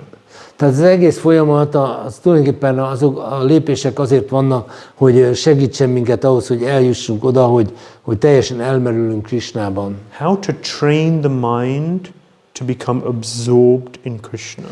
Hogyan lehet az elmét arra ránevelni, hogy elmerüljön Krisnában? Because in the conditioned state that requires some training. Mert a feltételekhez kötött helyzetben szükség van képzésre. Krishna is the most attractive personality. Krishna a legvonzóbb személyiség. But we have to train our minds to experience that beauty. De az elmét ki kell képeznünk arra, hogy ezt megélje, megtapasztalja. And as we do this regularly, we become more attracted. There's a sweetness there which one experiences. Igen, van ebben egy édesség, amit az ember meg tud tapasztalni. Yeah, and as you meditate on the Lord, as you see Him either in front of you, in a picture, or in your mind's eye, Tehát ahogyan meditálunk az Úron, ahogy látjuk magunk előtt, akár egy képen, akár a lelki szemeink előtt, that connection with Krishna over time, as one experiences it again and again, it develops one's love for Krishna. Úgy idővel ez a kapcsolat és a szeretetté érik. Krishna iránti szeretetté érik. We become attached to something which gives us a positive experience. Mi ahhoz ragaszkodunk, ami nekünk pozitív élményt ad. You know, if you have a conversation with someone, then why do you like them? Because if you felt good during and after the conversation. Valakivel beszélgetsz, akkor miért beszélgetsz vele? Miért tetszik ez neked? Mert jobban érzed magad a beszélgetés után. Yeah, so as we connect with Krishna more and more, ahogy egyre inkább kapcsolódunk Krishnához, we develop an attachment to Him. Kifejlődik bennünk a ragaszkodás iránta. I can't remember, did I say this recently? Mondtam ezt mostanában? About how you can set an alarm. Let me remember Krishna. Hogy nem tudom, beszéltem arról, hogy beállítom a wecker órát, vagy inkább az ébresztőt. So for example, you know, it doesn't require, so what is being expected here is not that we sit down and meditate on Krishna 24 hours a day. Tehát ugye nem arról van szó, hogy most leülünk és 24 órán Krishnáról meditálunk. Not right now. Egyelőre nem. But not right now. Yeah? Egyelőre nem. Most nem. Most még nem. Yeah. But just to connect with Krishna more during the day. De hogy kapcsolódjunk Krishnához egyre többször a nap folyamán. So sometimes I recommend to devotees just set an alarm. Néha azt ajánlom a baktáknak, hogy állítsák be a weckert. 11 o'clock, 1 o'clock, 3 o'clock. 11 óra, 1 óra, 3 óra. During the day. A nap során. And nappal. And it's an alarm which will remind you, let me just think of Krishna. És akkor ez a kis ébresztő arra emlékeztet, hogy akkor gondoljunk Krishnára. Whatever you're doing. Bármit csinálsz. The alarm goes off. Oh, let me think of Krishna. Akkor szól az ébresztő, és akkor akkor gondoljunk Krishnára. It may be your favorite deity. It may be a picture of your favorite deity. Például a kedvenc murtinak a képe. It may be the Maha Mantra. A Maha Mantra. It may be your favorite sadhu. Lehet, hogy egy híres sadhu. Whoever. Bárki. Whatever. But something Krishna. Csak gondoljunk Krishnára. And over time, as you do this, there's a sweetness which comes from that connection. Jön egy édesség ebből a kapcsolatból. And that sweetness is an experience. Ez az édesség, ez egy élmény. And as you have that experience again and again, the attachment develops. És ahogy ez az élmény újra és újra megtörténik, úgy növekszik a ragaszkodás. And just look how beautiful Krishna is. Nézd csak, hogy milyen gyönyörű Krishna. So,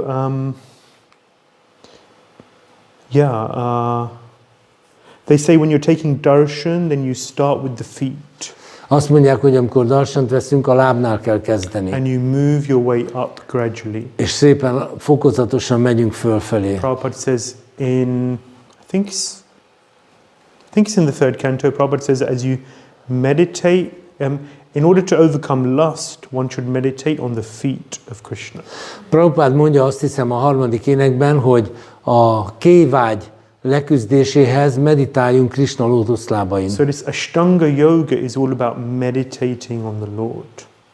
Ez az egész Ashtanga Yoga arról szól, hogy meditálunk az Úron. Traditional Ashtanga Yoga is where a yogi is sitting down and is meditating on Paramatma within.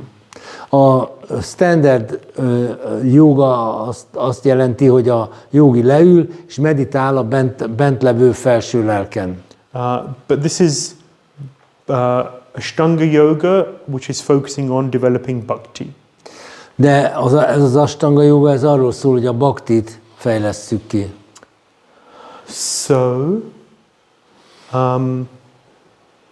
this is the different types of devotional service. Itt van az odaadó szolgálat, különféle típusai vannak ebben a táblázatban. So we've spoken about detaching from Ugye material, beszéltünk az anyagi világtól való elszakadásra, attaching to Krishna,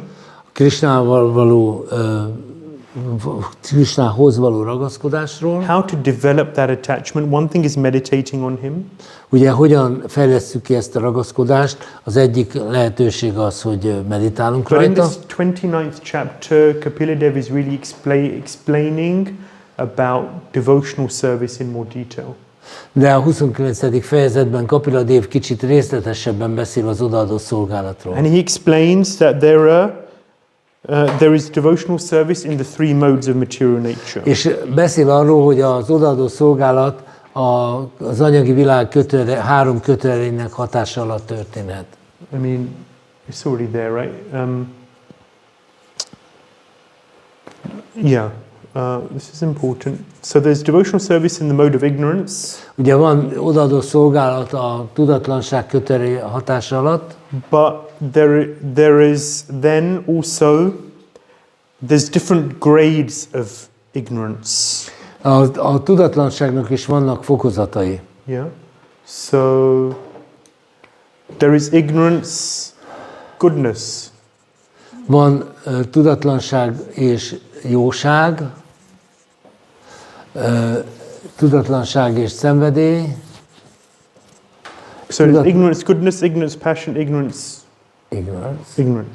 És akkor tudatlanság. Yeah. And the same for passion and the same for goodness. És ugyanez megvan a szenvedélyre is, meg a jóságra is. So there's different degrees of ignorance. Tehát ez a tudatlanság különböző fokozatai. There's different degrees of passion. Ugyanúgy a szenvedélynek vannak fokozatai. And different degrees of goodness. És a jóságnak is vannak fokozatai. Yeah. So that gives 9 different limbs, as it was in the original. Limbs, really? Limbs. Yeah. Or 9 different grades of devotional service. Grades, just. Fokozat. 9 különböző fokozat. And then there are 9 different limbs of devotion. This is limbs. No, this is the... Okay, it's fine. So 9 different limbs of devotion, which Prahlad Maharaj talks about in the Bhagavatam. A Bhagavatamban Prahlad Maharaj beszél erről a 9 végtagról. Times the 9 different szorozva grades. 9 típussal. Equals 81 different types. Tehát 81 féle változatban létezik. But then here you can have ignorance, goodness, passion, ignorance, goodness. Tehát ugye itt mindenféle permutáció megvan. And that gives how many? Abból mennyi lesz? 27. 27 types. 27 típus. Yeah. Times 9. És ez megszoroz a 3-mal. And like that, it's unlimited. Ez korlátlan. There are unlimited grades of devotional service. Az odaadó szolgálatnak megszámlálhatatlan sok változata van. But this is like a summary. Ez egy ilyen összegezés. Yeah. So you can have devotional service in the mode of ignorance. Ugye, odaadó szolgálat tudatlanságban. Which is really of a low quality. Az egy nagyon alacsony minőségű dolog. Violence. Performed with violence towards other living entities. Más élőlények elleni erőszakkal végzik. So for example, there are people who think that to please God, I have to go and blow people up.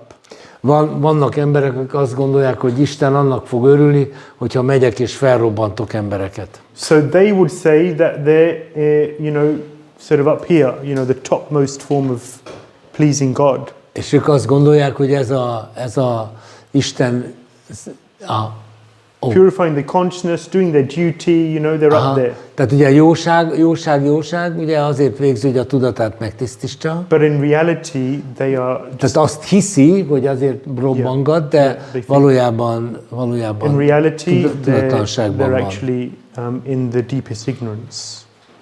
Tehát legmélyebb tudatlanságban van. Because they're causing violence to other living entities. Mert más élőlények elleni erőszakkal végzi. What kind of religion is that? Miféle vallás ez? So we should remember that this doesn't mean that devotional service itself is in these modes.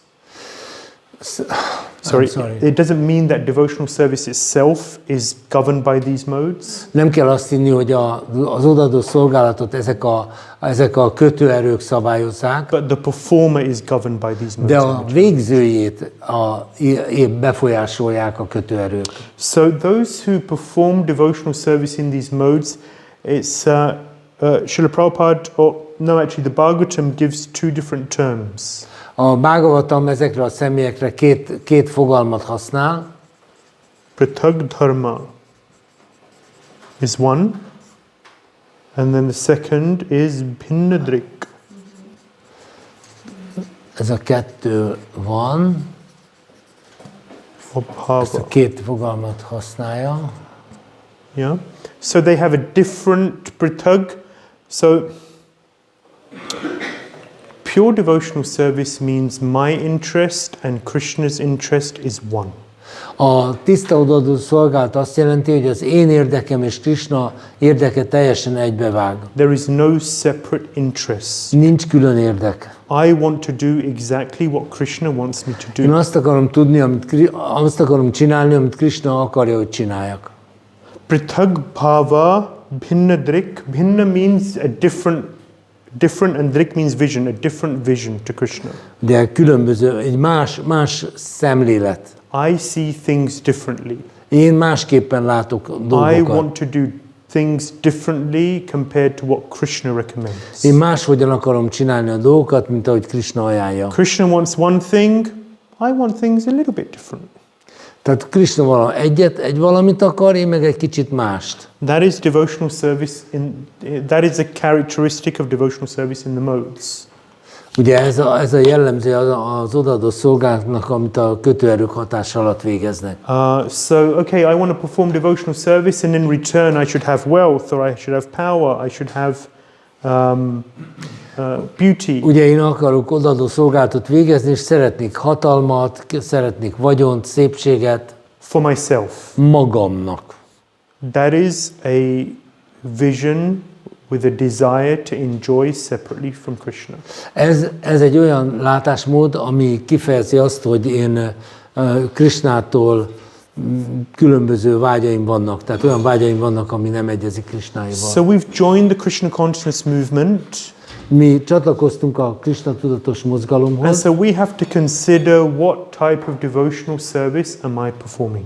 Tehát vegyük figyelembe, vagy nézzük meg, hogy én milyen fajta odaadó szolgálatot végzek. And we have to see, is it characterized by ignorance? Meg kell néznem, vizsgálnom, hogy vajon a tudatlanság jellemzi, Are there more elements of passion? Vagy vannak-e benne szenvedélyre utaló jelek? Or is it predominantly in goodness? Vagy pedig főleg inkább jóságban van. And more we have to move up. És mi nekünk igyekezünk el fölfele haladni ebben. And from here, goodness is the springboard. A jóság az tulajdonképpen egy ugródeszka. From which we can really practice devotional service. Amerről indulva tudunk valójában odaadó szolgálatot végezni. Which is ultimately really pleasing to Krishna. Ultimately? Really pleasing to Krishna. Ami végső soron Krishna kedvére van. Kedvére szolgál. Yeah. Any questions? Van-e kérdés? Yes. What is the recollection of goodness, knowledge?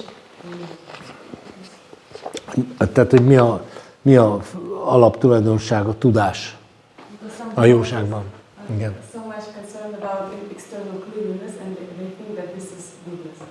It's also Vannak, akik így kívülről ilyen mohók, irigyek, és azt hiszik, hogy ez jóság. Yeah, so,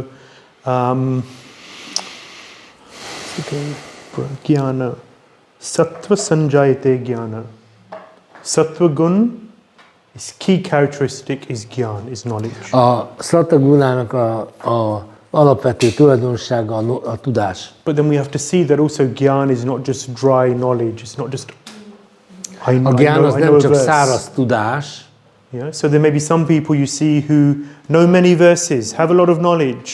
Van olyan személy, aki nagyon sok verset tud, óriási tudása van. But knowledge has to be realized. De azt a tudást meg kell valósítani. That means it has to be practiced. És ezt tehát gyakorolni kell. So we have to study scripture. This is why it's very, very important to study. Nagyon fontos, hogy tanulmányozzuk a szentírásokat. How do I know which mode I'm in? I have to study to know what the nature, the characteristics of the different modes are. Nekem tanulni kell ahhoz, hogy megtudjam, hogy milyen jellemzői vannak a különböző kötőerőknek. And as I develop that knowledge and I practically apply that knowledge, ahogy fejlesztem ezt a tudást és ahogy alkalmazom a gyakorlatban, then naturally I will be clean. Akkor itt természetesen clean. Tehát tisztulok. And I will be truthful. És akkor igazmondó leszek. And I will be dutiful. És kötelességtudó leszek. And so on and so forth. És így tovább, és így tovább. Yeah, so a brahmana is jnana vairagyashu. Jnana vijnanam ashtikyam. A brahmana az ugye 1842. Gyan, it's not just gyan though, vigyan. Tehát nem elég a gyán, a tudás, hanem a vigyán, megvalósított tudás. So realization of the knowledge is also very important. Tehát a megvalósítás is nagyon fontos. Yeah. Anyone else? Yes. Még további? I wanted to ask how much this progression is automatic and should it be gradual or there is some elements which really set us forward? Tehát mennyire automatikus ez a folyamat, és mennyire folyamatos, vagy vannak-e benne ilyen állomások? So there is a nice verse in the 5th canto of the Bhagavatam which explains. Az 5. énekben van egy nagyon szép vers. It says, Yasyasti bhaktir bhagavati kinchana sarvai guna tatra samasate sura. Harava bhaktasya kuto mahadguna manorathanasati dhavato bahi. So it says that as one practices devotional service, azt mondja, hogy ahogy az ember végzi az odaadó szolgálatot, all of the good qualities of the demigods are naturally invested into that individual. A félistenek összes jó tulajdonsága természetes módon megnyilvánul abban a gyakorlóban. It's almost automatic. Ez automatikusan történik. You practice devotional service, all of the good qualities come. Tehát ahogyan gyakorlod végzed az odaadó szolgálatot, az összes jó tulajdonság jön. So then sometimes devotees will read that verse and then assume, okay, well I don't need to do anything else, I just do my service. Persze bakták sokszor azt mondják, elolvassák ezt a verset, azt mondják, nagyon jó, nem kell semmi extrát csinálni, csinálom a szolgálatomat. But then it's always a question of degree in Krishna consciousness. Persze mindig a Krishna tudatban mindig ott van a fokozat kérdése. What is if this process is going to work, I have to perform devotional service. Ahhoz, hogy ez működjön, ahhoz nekem végeznem kell az odaadó szolgálatot. But then what kind of devotional service am I De miféle odaadó szolgálatot kell végezni? The better the quality of the devotional service, the more this process of the good qualities coming will work. Tehát attól függ, hogy jönnek ezek a jó tulajdonságok, hogy milyen minőségű odaadó szolgálatot végzek. Yeah? And therefore, number one, I'm performing devotional service, the good qualities will come. Ugye akkor csinálom az odaadó szolgálatot, akkor jönnek a jó tulajdonságok. But at the same time, from the other side, I also have to make endeavors to develop the good qualities as well. De a másik oldalról meg nekem is kell tennem azért, törekednem arra, hogy megnyilvánuljanak ezek a jó tulajdonságok. So I remember a few years ago in the ashram here in Budapest, I was trying to persuade one devotee to clean the ashram. Emlékszem, pár évvel ezelőtt itt az ashramban, itt Budapesten, megpróbáltam rávenni egy baktát, hogy takarítsa ki az ashramot. If anyone's lived in an ashram before, then you'll know that it's a common problem. Aki már élt ashramban, az tudja, hogy ez egy közös probléma. Yeah, young boys and young girls prefer not to clean if they can get away with it. A fiatal fiúk, fiatal lányok megpróbálják elblitzelni a takarítást. Not all. Nem mindegyik, But many. de sokan. And so one devotee's argument was, Prabhu, Egyik baktának az volt az érve, it's difficult. Prabhu, ez nehéz. I'm going through so much. I'm going through so much. Annyira sok ez nekem az egész. You're fortunate I'm even here. Ugye, szerencsés vagy még itt is. And I agree. I also, I didn't tell him at that point, but of course I am. Hát egyetértek, persze. But he said, so don't push me to clean as well. Come on, have some mercy on me. Légy kegyes velem, ne nyomjál, hogy még takarítsak is. And then he said, as I practice Krishna consciousness, all of these things will become easier, and I'm sure in the future I'll be able to do it. Azt mondja, és ahogy gyakorlom a Krishna tudatot, hogy jönnek ezek a jó tulajdonosok, és biztos vagyok, hogy a jövőben majd képes leszek rá. As I get purified. Ahogy megtisztulok. Yeah. So, what do you say? Mit mondasz erre? I'm sorry, you're living here, you got to clean. Azt mondja, bocsánat, te itt laksz, takarítanod kell. This is life, so there's ilyen az élet. So there's an element of also, it's not just that, okay, well, I'm practicing bhakti and everything will come in time. Ugye az egyik oldalról ugye azt mondom, hogy gyakorlom a bhaktit, és akkor minden jön. There has to be an element of endeavor. De muszáj, hogy ott legyen a törekedés. To also develop these qualities. Hogy ezek a tulajdonságok kifejlődjenek. To observe, okay, what is the level of my bhakti and how do I become more dutiful? És ugye ez is az, hogy még jobban kifejezteni a kötelességtudást. More clean, more regulated, stop lying, and so many things. Hogy szabályozottan élni, tisztán élni. So it comes from both sides. Practicing bhakti, tehát mindkét oldalról jön a bhakti gyakorlata és a törekvés. An endeavor to actually develop those qualities as well. Both. I think, yeah. Does it answer your question? Ez megválaszolta a kérdést? Not fully. No. So the take home is it's not easy. Az a lényeg, nem könnyű. Follow-up question. Someone comes from the outside and he is more or less in the mode of goodness. Right. Ugye van úgy, hogy valaki jön kívülről, és akkor többé-kevésbé jóságban van. Does it mean that it will reflect in devotional service necessarily that ez akkor majd az odaadó szolgálatában is meg fog nyilvánulni? So Narad Muni, going back to Narad Muni, he's one of my favorite. Menjünk csak vissza Narada Munihoz, mert ez egy annyira kedves témám. His mother leaves the world. He's left alone. He's a 5-year-old boy. Itt van 5 éves gyerek, az anyja elhagyta a világot, and egyedül van. He goes to Niduvan and he does his meditation. És elmegy Niduvánba, és ott meditál. And he's described in the Bhagavatam as a ku-yogi. Ku-yogi means a cheater. Úgy írja el a Bhagavatam, hogy egy ku-yogi, egy csaló jogi. Because it's described that he potentially becomes attached to the peace and serenity of the forest. Mert ott van az a veszély, hogy ragaszkodni kezd ehhez a nyugalomhoz, a csendhez. So the mode of goodness can also be a trap. A jóság kötőereje lehet egy csapda is. It is still a mode of material nature. It's Mert ő még mindig egy kötőerő. So one can be trapped by this rope as well. Tehát tulajdonképpen ez a kötél, ez a kötőerő ugyanúgy csapdába ejtheti. I quite like this. It's peaceful, it's nice, it's regulated. Ez nagyon jó, nyugis. Not too much disturbance. Nem zavar nagyon sokat semmi. Life's good. Jó kis élet ez. Why do I need to change it? Miért akarok ezen változtatni? Why do I need to, in the Shikshashtakam, the final verse, Ashlishya padaratam pinashtumam darshanan marmhatam karotuva yathatatava vidathu lampato mat prananathastus evanapraha. Radharani saying to Krishna, Chaitanya Mahaprabhu saying to Krishna. Radharani mondja Krishnának, de hát Mahaprabhu mondja. Whether you hold me roughly in your embrace or you trample me. Akár ha erősen ölelsz, vagy ha taposol rajtam. You a darshanan maram, you don't show yourself to me. Nem, és azzal kínozol, hogy nem mutatkozol meg nekem. No matter how you treat me, you're my Bárhogyan kezelsz, bárhogyan bánsz velem, az imádandó You're my Lord. Uram vagy.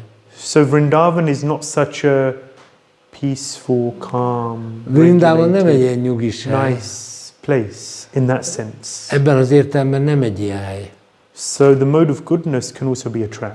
Tehát a jóság kötőre is csapda lehet. Whereby an individual doesn't really have that inspiration and desire to engage in devotional service to Krishna in Vrindavan in an unfettered És way. ezért megtörténhet az, hogy a bakta nem vágyik olyan nagyon, hogy szolgálja Krishnát Vrindavanban. You can get attached to being in the material world. Lehet, tehát itt megint csak ragaszkodni kezdesz az anyagi világhoz. Not such a bad place. Nem is olyan rossz hely ez. Don't mind coming back here. I don't mind coming back here. Nem bánom, hogyha vissza kell jönnöm ide. Dangerous. Veszélyes. It's a mode. Ez egy kötőerő. Still. But the qualities of the mode of goodness, as long as one understands this is not the goal, the qualities and the atmosphere are good for developing Krishna consciousness. Tehát ugye az a jóság, mint kötőerő nem a cél, hanem ezek csak eszközök ahhoz, hogy a Krishna tudatban segítsenek. To become nishta, ahhoz, hogy szilárdak legyünk in Krishna consciousness, one a Krishna needs tudatban, a regulated life. ahhoz szabályozott életet kell élni. One needs to read and chant with a lot of focus. Ahhoz az olvasást és az éneklést nagyon fókuszáltan kell végezni. Too much moving around, doing this, doing that is not always very conducive. Túl sok nyüzsi nem nagyon vezet jóra. Unless one's very strong. Ha csak valaki nem nagyon szilárd. And the nature is that Krishna consciousness is an uphill battle. Tehát tulajdonképpen a Krishna tudat az egy eléggé lejtős pályán való harc. Up until nishta. A nishta pontig. And then from there it's much easier. Onnantól kezdve már könnyebb. This is effort. Ez az erőfeszítés. Yeah, the effort of practice is a lot, and then afterwards it's like plain sailing. Easier. Tehát a nishta szintig ez egy nagyon kemény erőfeszítés, onnan már könnyebb. Easier. Könnyebb. It flows more. There's less obstacles. Kevesebb akadály van. Yeah, less difficulties. It's good. Jó? Yes.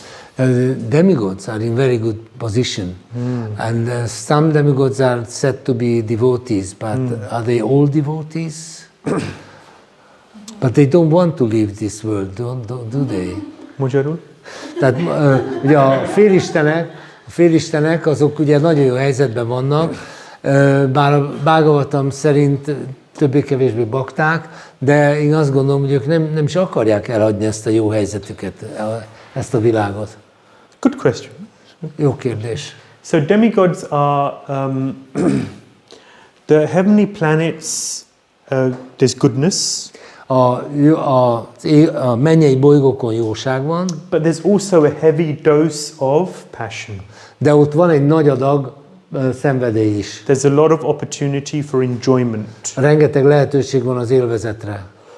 And therefore, so are they devotees? Yes, they're devotees. Ők bakták? Igen, bakták. But there's a wide variety of devotees in the heavenly planets. De ugye a mennyei bolygókon is egy nagyon széles választéka van a baktáknak. Devotees whose devotion is governed by various aspects of the modes, particularly az ő odaadásukat nagyon sokféle tényező befolyásolja. And therefore, szenvedés. Overall, they find it difficult to really practice devotional life. Tehát összességében ott elég nehéz az odaadó életet, a bakta életet végezni. And the King of Heaven, Indra, is a prime example. He pops up again and again, where he's offending Krishna.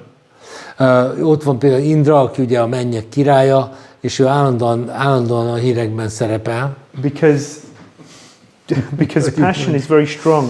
Mert nagyon erős benne a szenvedély. Yeah, he really wants fame and respect. Nagyon vágyik a hírnévre, a tiszteletre. Yeah, he loves his wealth. He's very attached to his kingdom. Nagyon ragaszkodik a királyságához, a vagyonához. His power and his influence.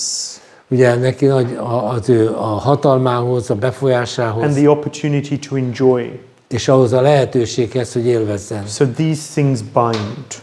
De ezek a dolgok megkötnek. Having said that, for example, Lord Brahma, our Brahma, he's a devotee. De az Úr Brahma, a mi Brahmánk, az egy bakta. Not just a devotee. He's Krishna. Krishna. Vyasadeva. That's Vyasadeva. He's a devotee. He's a pure devotee. Sorry. He's a pure tiszta devotee. bakta. Our Vyasadeva is Krishna. A mi Vyasadevánk ő Krishna. Incarnation of Krishna. Egy inkarnáció. Meaning he's Vishnu Tattva. Azaz Vishnu Tattva. So our Brahma is a pure devotee. A mi Brahmánk egy tiszta bakta. So they're dotted around. Good devotees are there. Szóval, igen, tehát itt-ott el vannak pottyantva jó bakták. Overall, the heavenly planets is not a conducive environment to practice devotional life. De összességében a mennyei bolygók nem nagyon alkalmasak arra, hogy ottan bakta életet éljen So az actually it's ember. described that the demigods are not envious, but they really Attached. they see that actually we have a very good opportunity to perform devotional life. Tehát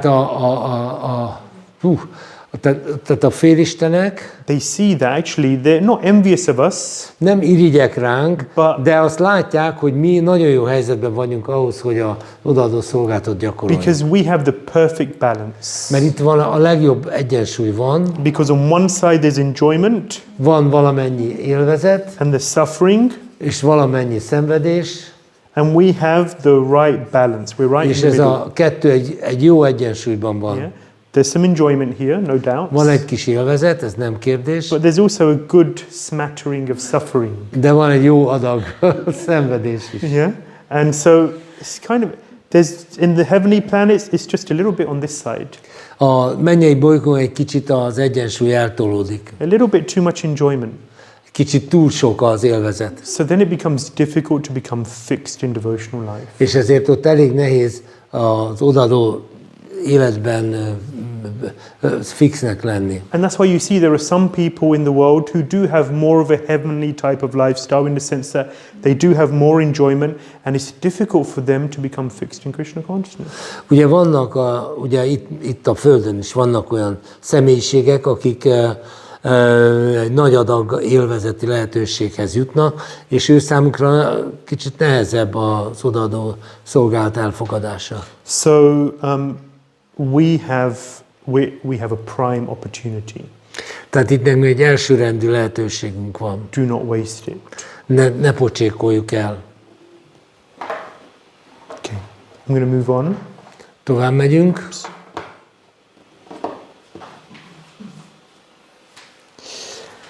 So, in contrast to mixed devotion, which we were looking at in the A previous kevert odaadáshoz képest is pure devotion. Van összehasonlítva ott van a tiszta odaadás. Yeah. So this is when an individual has no separate desire.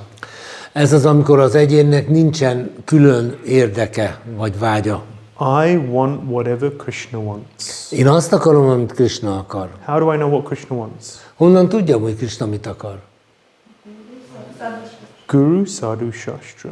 What does my guru say? Amit a gurum mond. What do key sadhus in my life say? Amit az életemben a kulcsfontosságú szaduk mondanak. And what does shastra say? Vagy amit a sásztra mond. And the degree to which I live with that, with those guides in my life, to that degree my devotion will be purer and purer. És attól függően, hogy milyen mértékben követem ezeket, annál inkább lesz tisztább és tisztább az odaadó szolgálatom. Yeah. So Srila Prabhupada says that we become one with the Lord. Srila Prabhupada úgy mondja, hogy mi egyé válunk az Úrral. That sounds like Mayavad philosophy. De hát ez Mayavad filozófia, nem? What does he mean? He says one in interest. Mit értő ezen? Hát az, hogy az érdekünk válik egyé az Úréval. Very, very important. Nagyon fontos. My interest is the same as that of Krishna. Az én érdekem ugyanaz, mint Krishnáé. And actually, this is why in Varnashram, young men and women should live in the ashram. Ezért van az, hogy a varnásramban a fiatal férfiak és nőknek ashramban kell élni. Brahmachari Gurukule Vasandantu Vasandanti Guru Hita. You get used to the idea of acting for the hit, for the benefit of another, the guru. Hogy ennek révén megszokhatjuk annak a gondolatát, hogy úgy... You get used to the idea of acting in accordance with the... Igen, hogy úgy cselekszünk, ami a mások számára is megfelelő. In particular the guru. És különösen a guru számára. Who's a representative of Krishna. Aki Krishna képviselője. Because in this material world it's so easy to become selfish. Ebben az anyagi világban nagyon könnyen önzővé válik az ember. I'm acting for my own benefit. Én a saját javamat szolgálom. What's good for me? Mi az, ami jó nekem? But Krishna consciousness is learning to act in accordance with what is good ultimately for Krishna. De a Krishna tudat arról szól, hogy megtanuljuk, hogy hogyan viselkedjünk úgy, hogy az Krishnának legyen jó. It's a training for the consciousness that I am acting Guru Hita. I'm acting for the hit, for the benefit of Guru. Tehát, hogy ez tulajdonképpen egy ilyen tanulási folyamat, amely során kiképezzük magunkat arra, hogy a Guru és Krishna javára dolgozzunk. And this becomes a brahmachari's life. És ez lesz egy brahmachari élete. And then hopefully he takes that throughout every stage. És remélhetőleg ezt magával viszi a társadalomba is. And lives a life which is in pure devotion. És olyan életet fog élni, ami tiszta odaadás. Pure means without self-interest. A tiszta azt jelenti, hogy önérdek nélküli. Pure means without self-interest. A tisztaság azt jelenti, hogy önérdek nélküli. And constant. És folyamatos. Virudavli Machi, you like to read? Alvas? Amikor kialakul az első osztályú odaadó szolgálat, az egyénnek mentesnek kell lennie minden anyagi vágytól, a monisztikus filozófia útján szerzett tudástól és a gyümölcsöző cselekedetektől. A baktának szakadatlanul kell szolgálni a Krisnát kedvező módon, oly módon, ahogy Krisna akarja.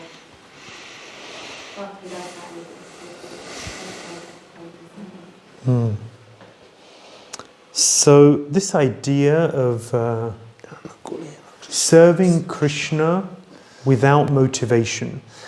Itt az a lényeg, hogy Krisnát szolgálni motiváció nélkül. And serving him without expecting, meaning serving him without expecting anything in return. És ez azt jelenti, hogy úgy szolgálni, hogy semmit ne várjunk cserébe. When I really began to digest this concept, amikor én ezt elkezdtem megemészteni, ezt a gondolatot, I began to really understand this when I was 17 or 18. Akkor kezdtem megérteni, amikor 17-18 éves voltam. And this really made me think, this is powerful. És ez nagyon-nagyon erős. And it really made me attracted to practicing Krishna consciousness. És ez az, ami vonzott a Krishna tudat gyakorlata felé.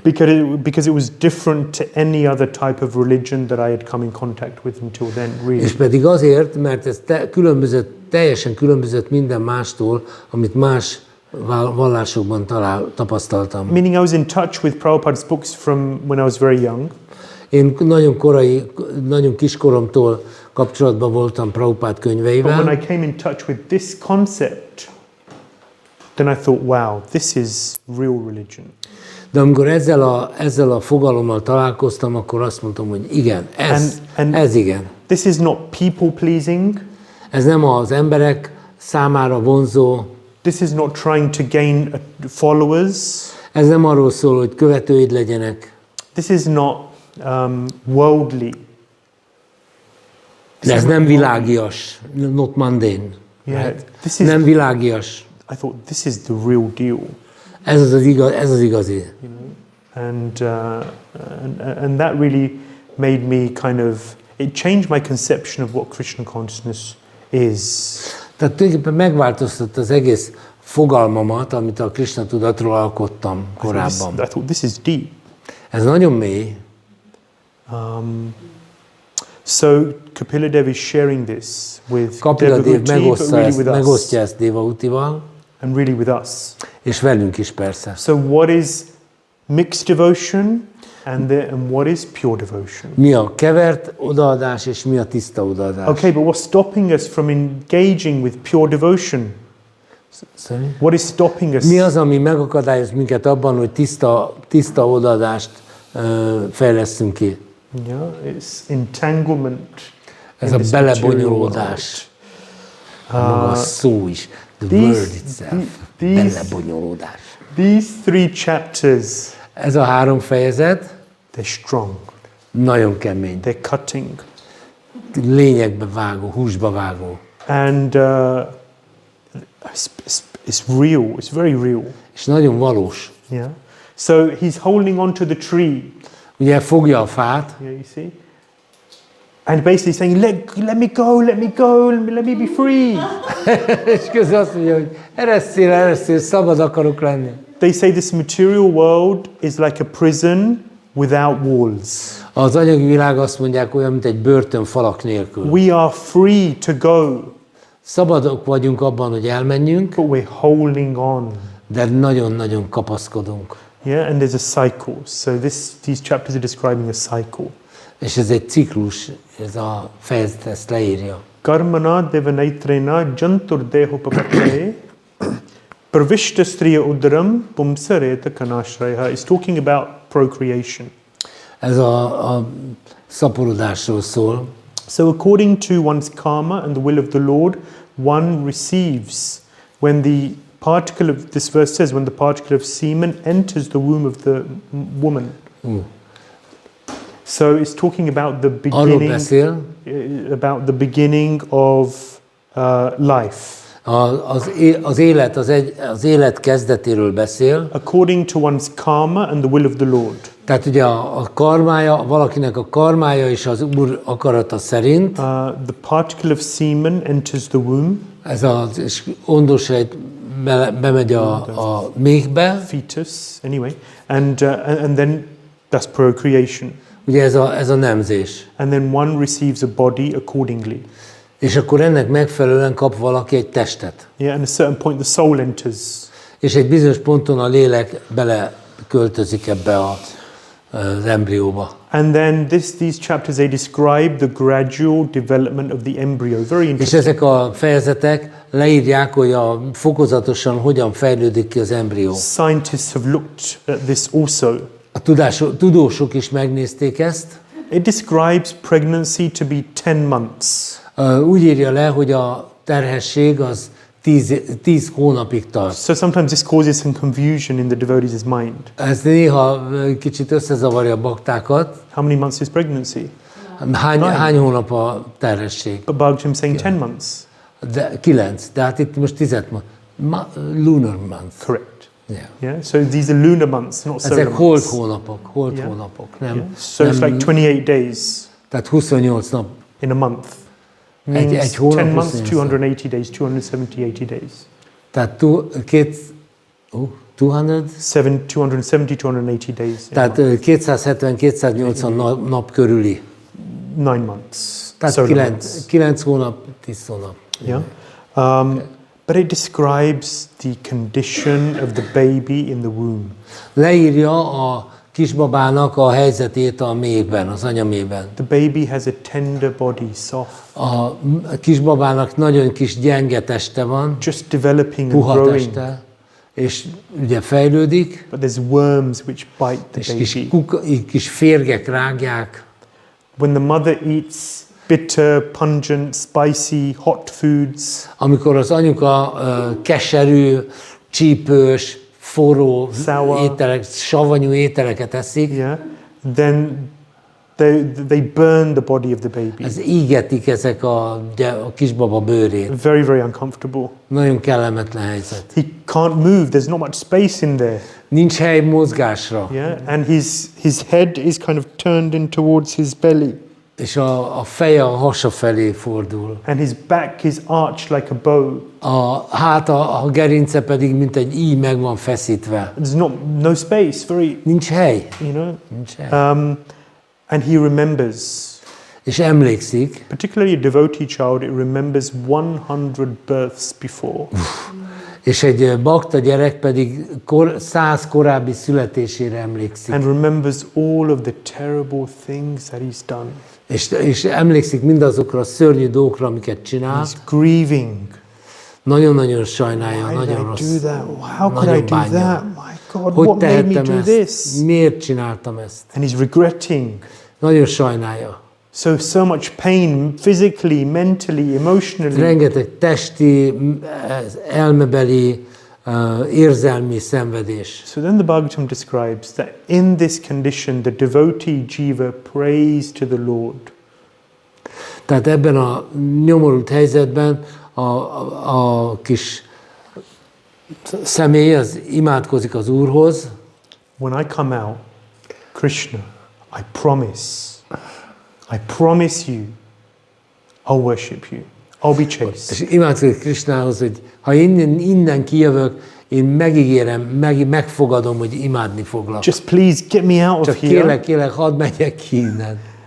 I'll worship you. Én imádni foglak. I promise. Megígérem. So then eventually the baby comes out.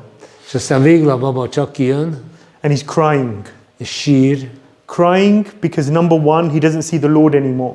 És először is azért, mert már többet nem látja az Urat. And number two, because he's fearful of the material world.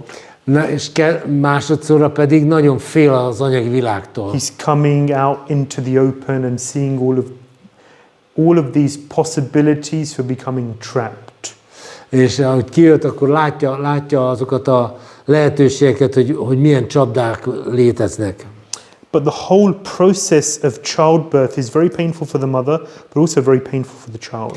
A szülés folyamata nagyon fájdalmas az anyának, de nagyon fájdalmas a gyereknek is. He comes out, he forgets everything. Amikor kijön, mindenről elfeledkezik. He's covered in stool and blood. Ürülék és vér borítja a testét. He's infested with sweat, with germs.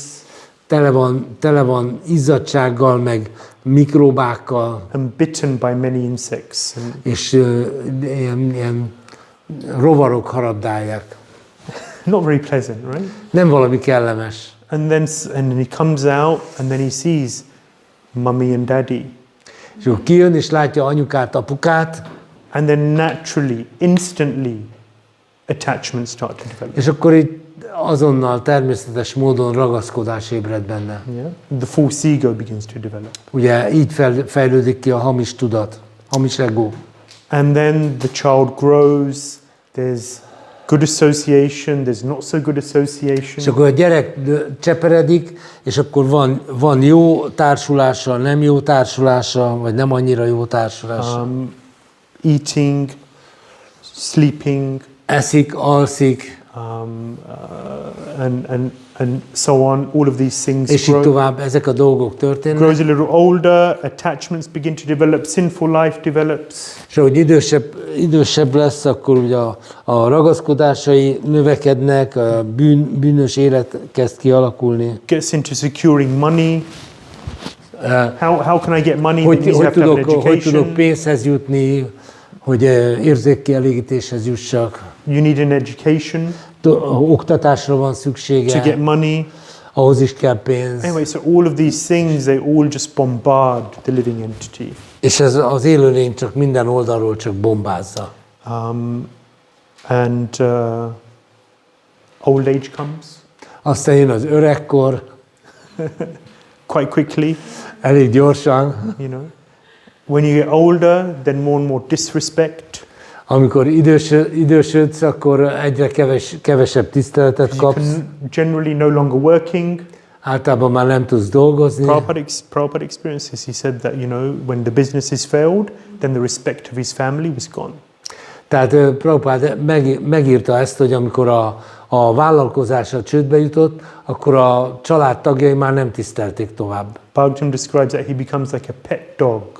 Olyan lett, mint egy ilyen kedvelésből tartott kutya. Who's negligently given food without much care or attention. Egy olyan kutya, aminek csak úgy odavetnek valami ennivalót annélkül, hogy törődnének vagy figyelnének rá. He has diseases. Betegségek jönnek. Loses appetite. Elmegy az étvágya. In his final stages, he's laying down, wants to speak to his family members but can't. Aztán a végső stádiumban ott fekszik, szeretne beszélni a családtagjaival, de már nem tud. And then ultimately, death. És aztán jön a halál. At the point of death, the Yamadutas come. És jön a halál pillanata, és akkor jönnek a Yamaduták. Describes as 2 Yamadutas who come for him. És leír két Yamadutát. And when he sees them, then involuntarily he passes stool and urine. És amikor látja ezeket a Yamadutákat, akaratlanul is maga alá csinál. And then there's just this feeling of regret at what a life wasted. És utána csak ott van ez az érzés, ez a sajnálkozás, hogy egy életet elpocsékol. There's more, sorry. Még több is van. So then it describes how the Yamadutas tie him up around the neck. A Yamaduták megkötözik a nyakánál fogva. And drag him. És hurcolják magukkal, vonszolják. By the neck. A nyakánál fogva vonszolják. And then he's threatened. És akkor fenyegetik. He's trembling. Remeg. He's bitten by dogs as they're going along a path. Ahogy mennek, a kutyák megharapják. On one side of the path is forest fires. Az ösvény egyik oldalán erdőtűz van. And on the other side is hot sand. A másik oldalon meg forró homok. And he's whipped on the back as he's walking. És ahogy megy, úgy korbácsolják. He falls down in fatigue. Fáradtan, kimerülten összeesik. But then he's forced to get up and carry on walking. De megint kényszerítik, hogy felkeljen. And then eventually he comes before Yamaraj. És utána végül eljut Yamaraj elé. And he's then punished by Yamaraj.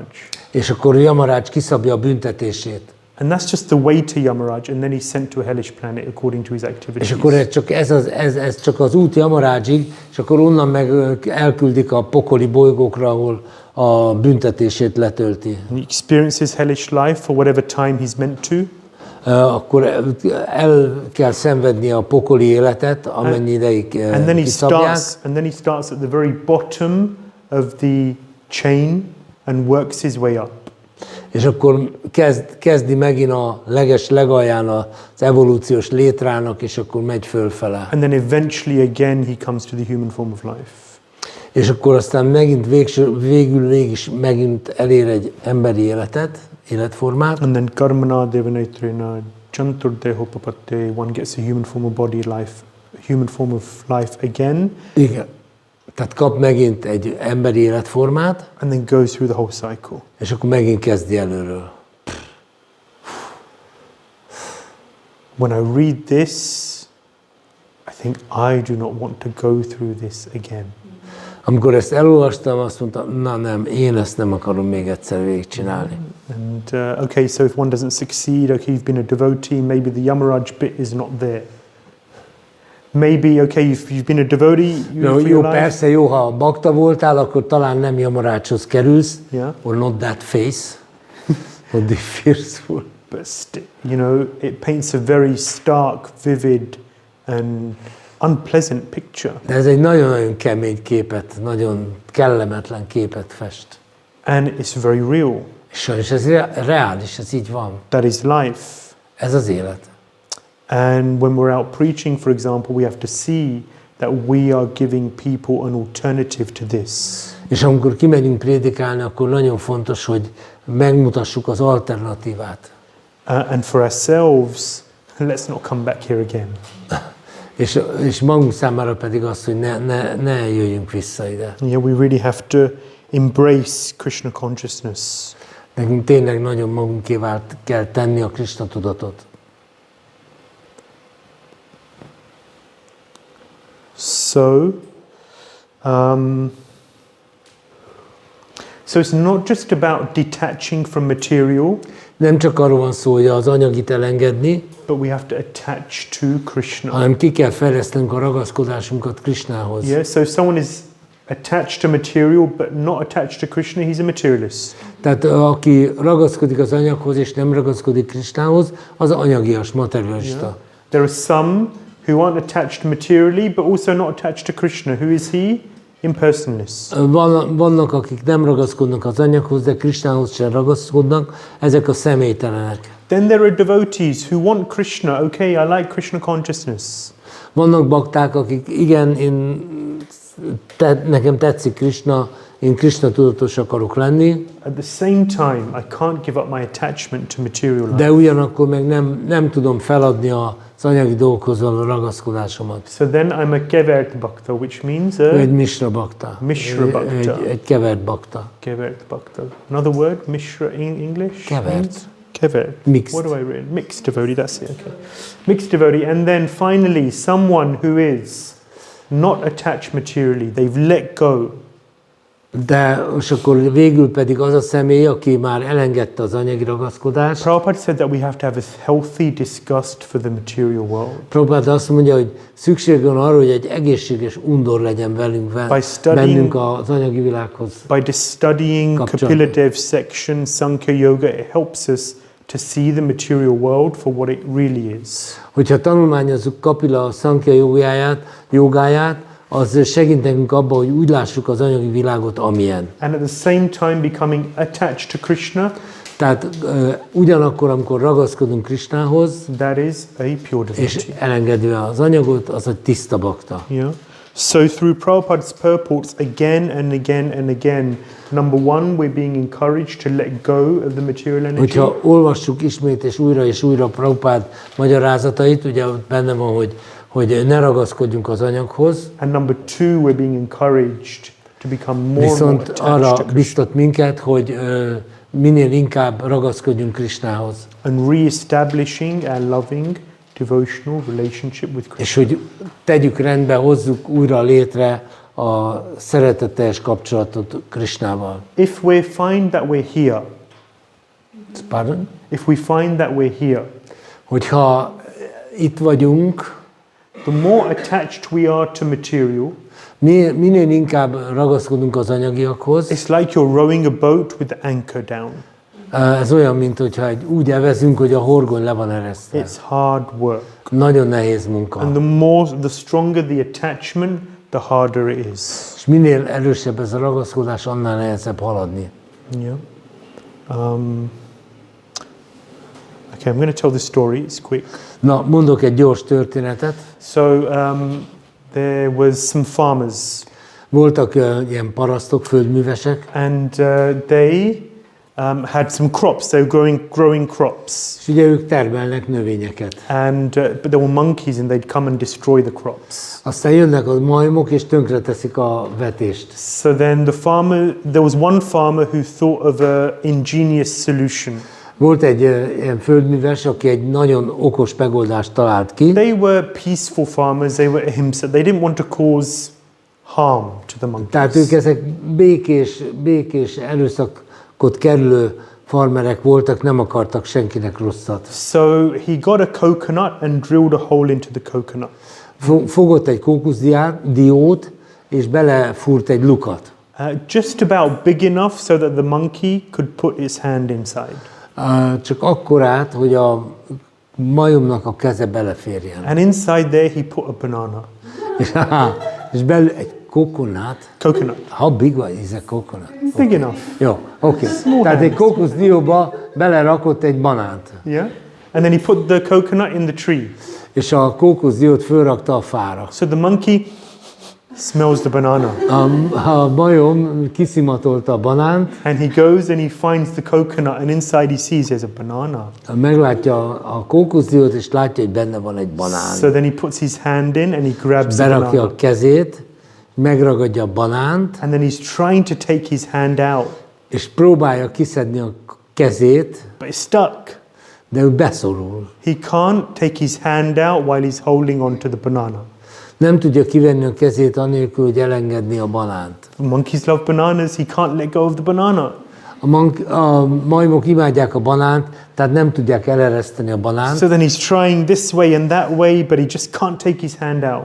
Így is próbálja, úgy is próbálja, de csak nem jön ki a keze. So then the farmer comes along. Aztán jön a farmer, He starts climbing the tree, és akkor elkezd felmászni a fára, and he's coming to catch the monkey. és akkor el akarja kapni a majmot. And the monkey's just there, and he's És ott van a thinking, majom.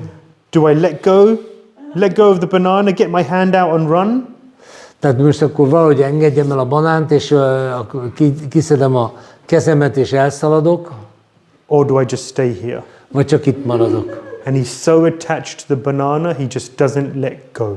De annyira ragaszkodik a banánhoz, hogy nem bírja elengedni. And then the farmer comes, catches the monkey, and takes him away.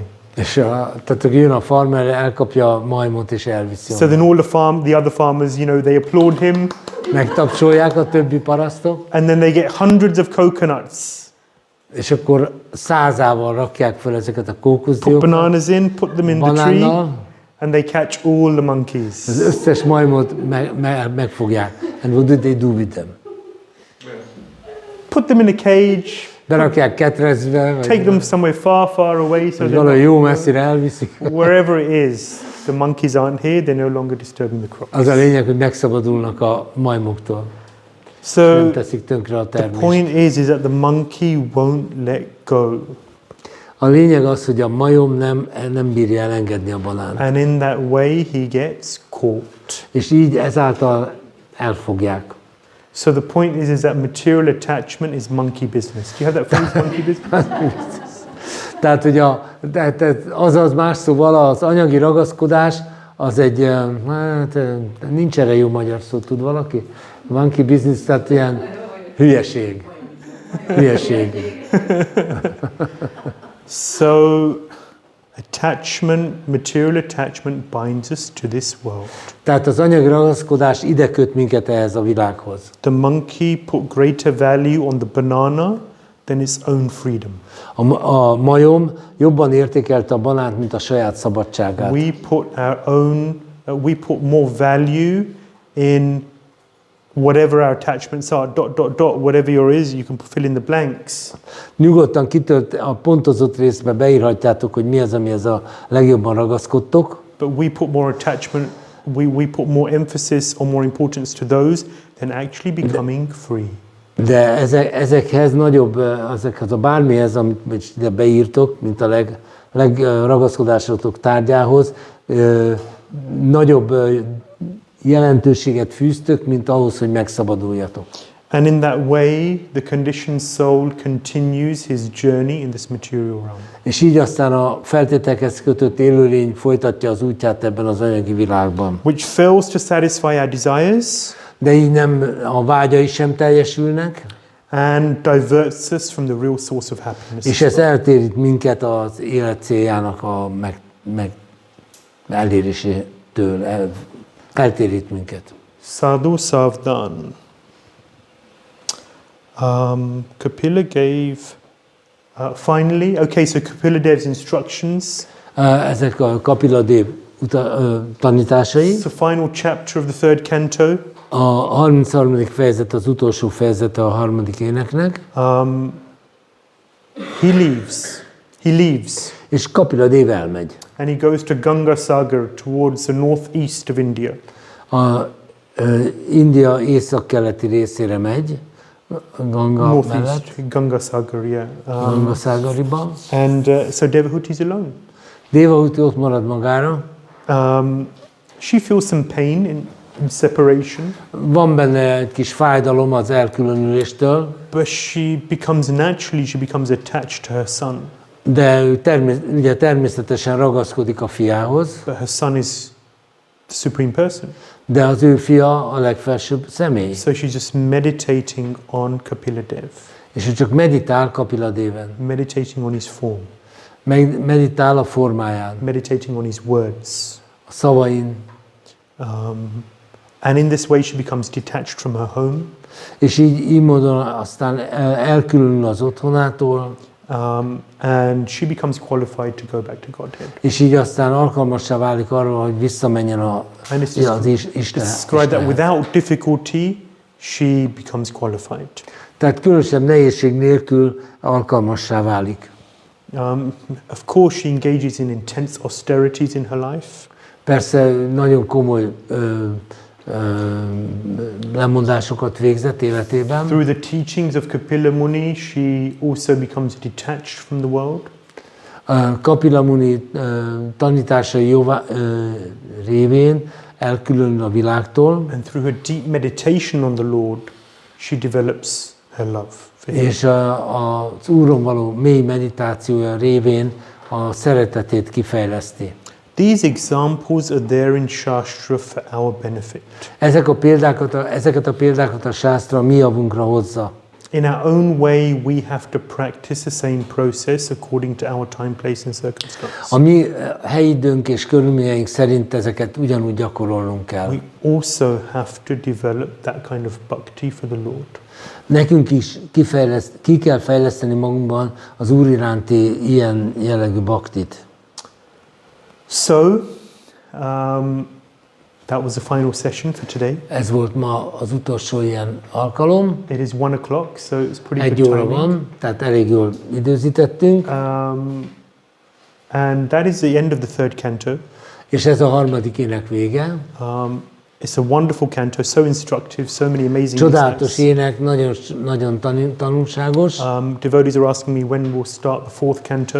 A bakták kérdezik, hogy mikor kezdjük a negyedik éneket. Right now, my timetable is a little unclear for me. Egyelőre az időbeosztásom nem teljesen áttekinthető. But I take it that all of you are on the WhatsApp group. De ugye úgy tudom, mindenki rajta van a WhatsApp csoporton.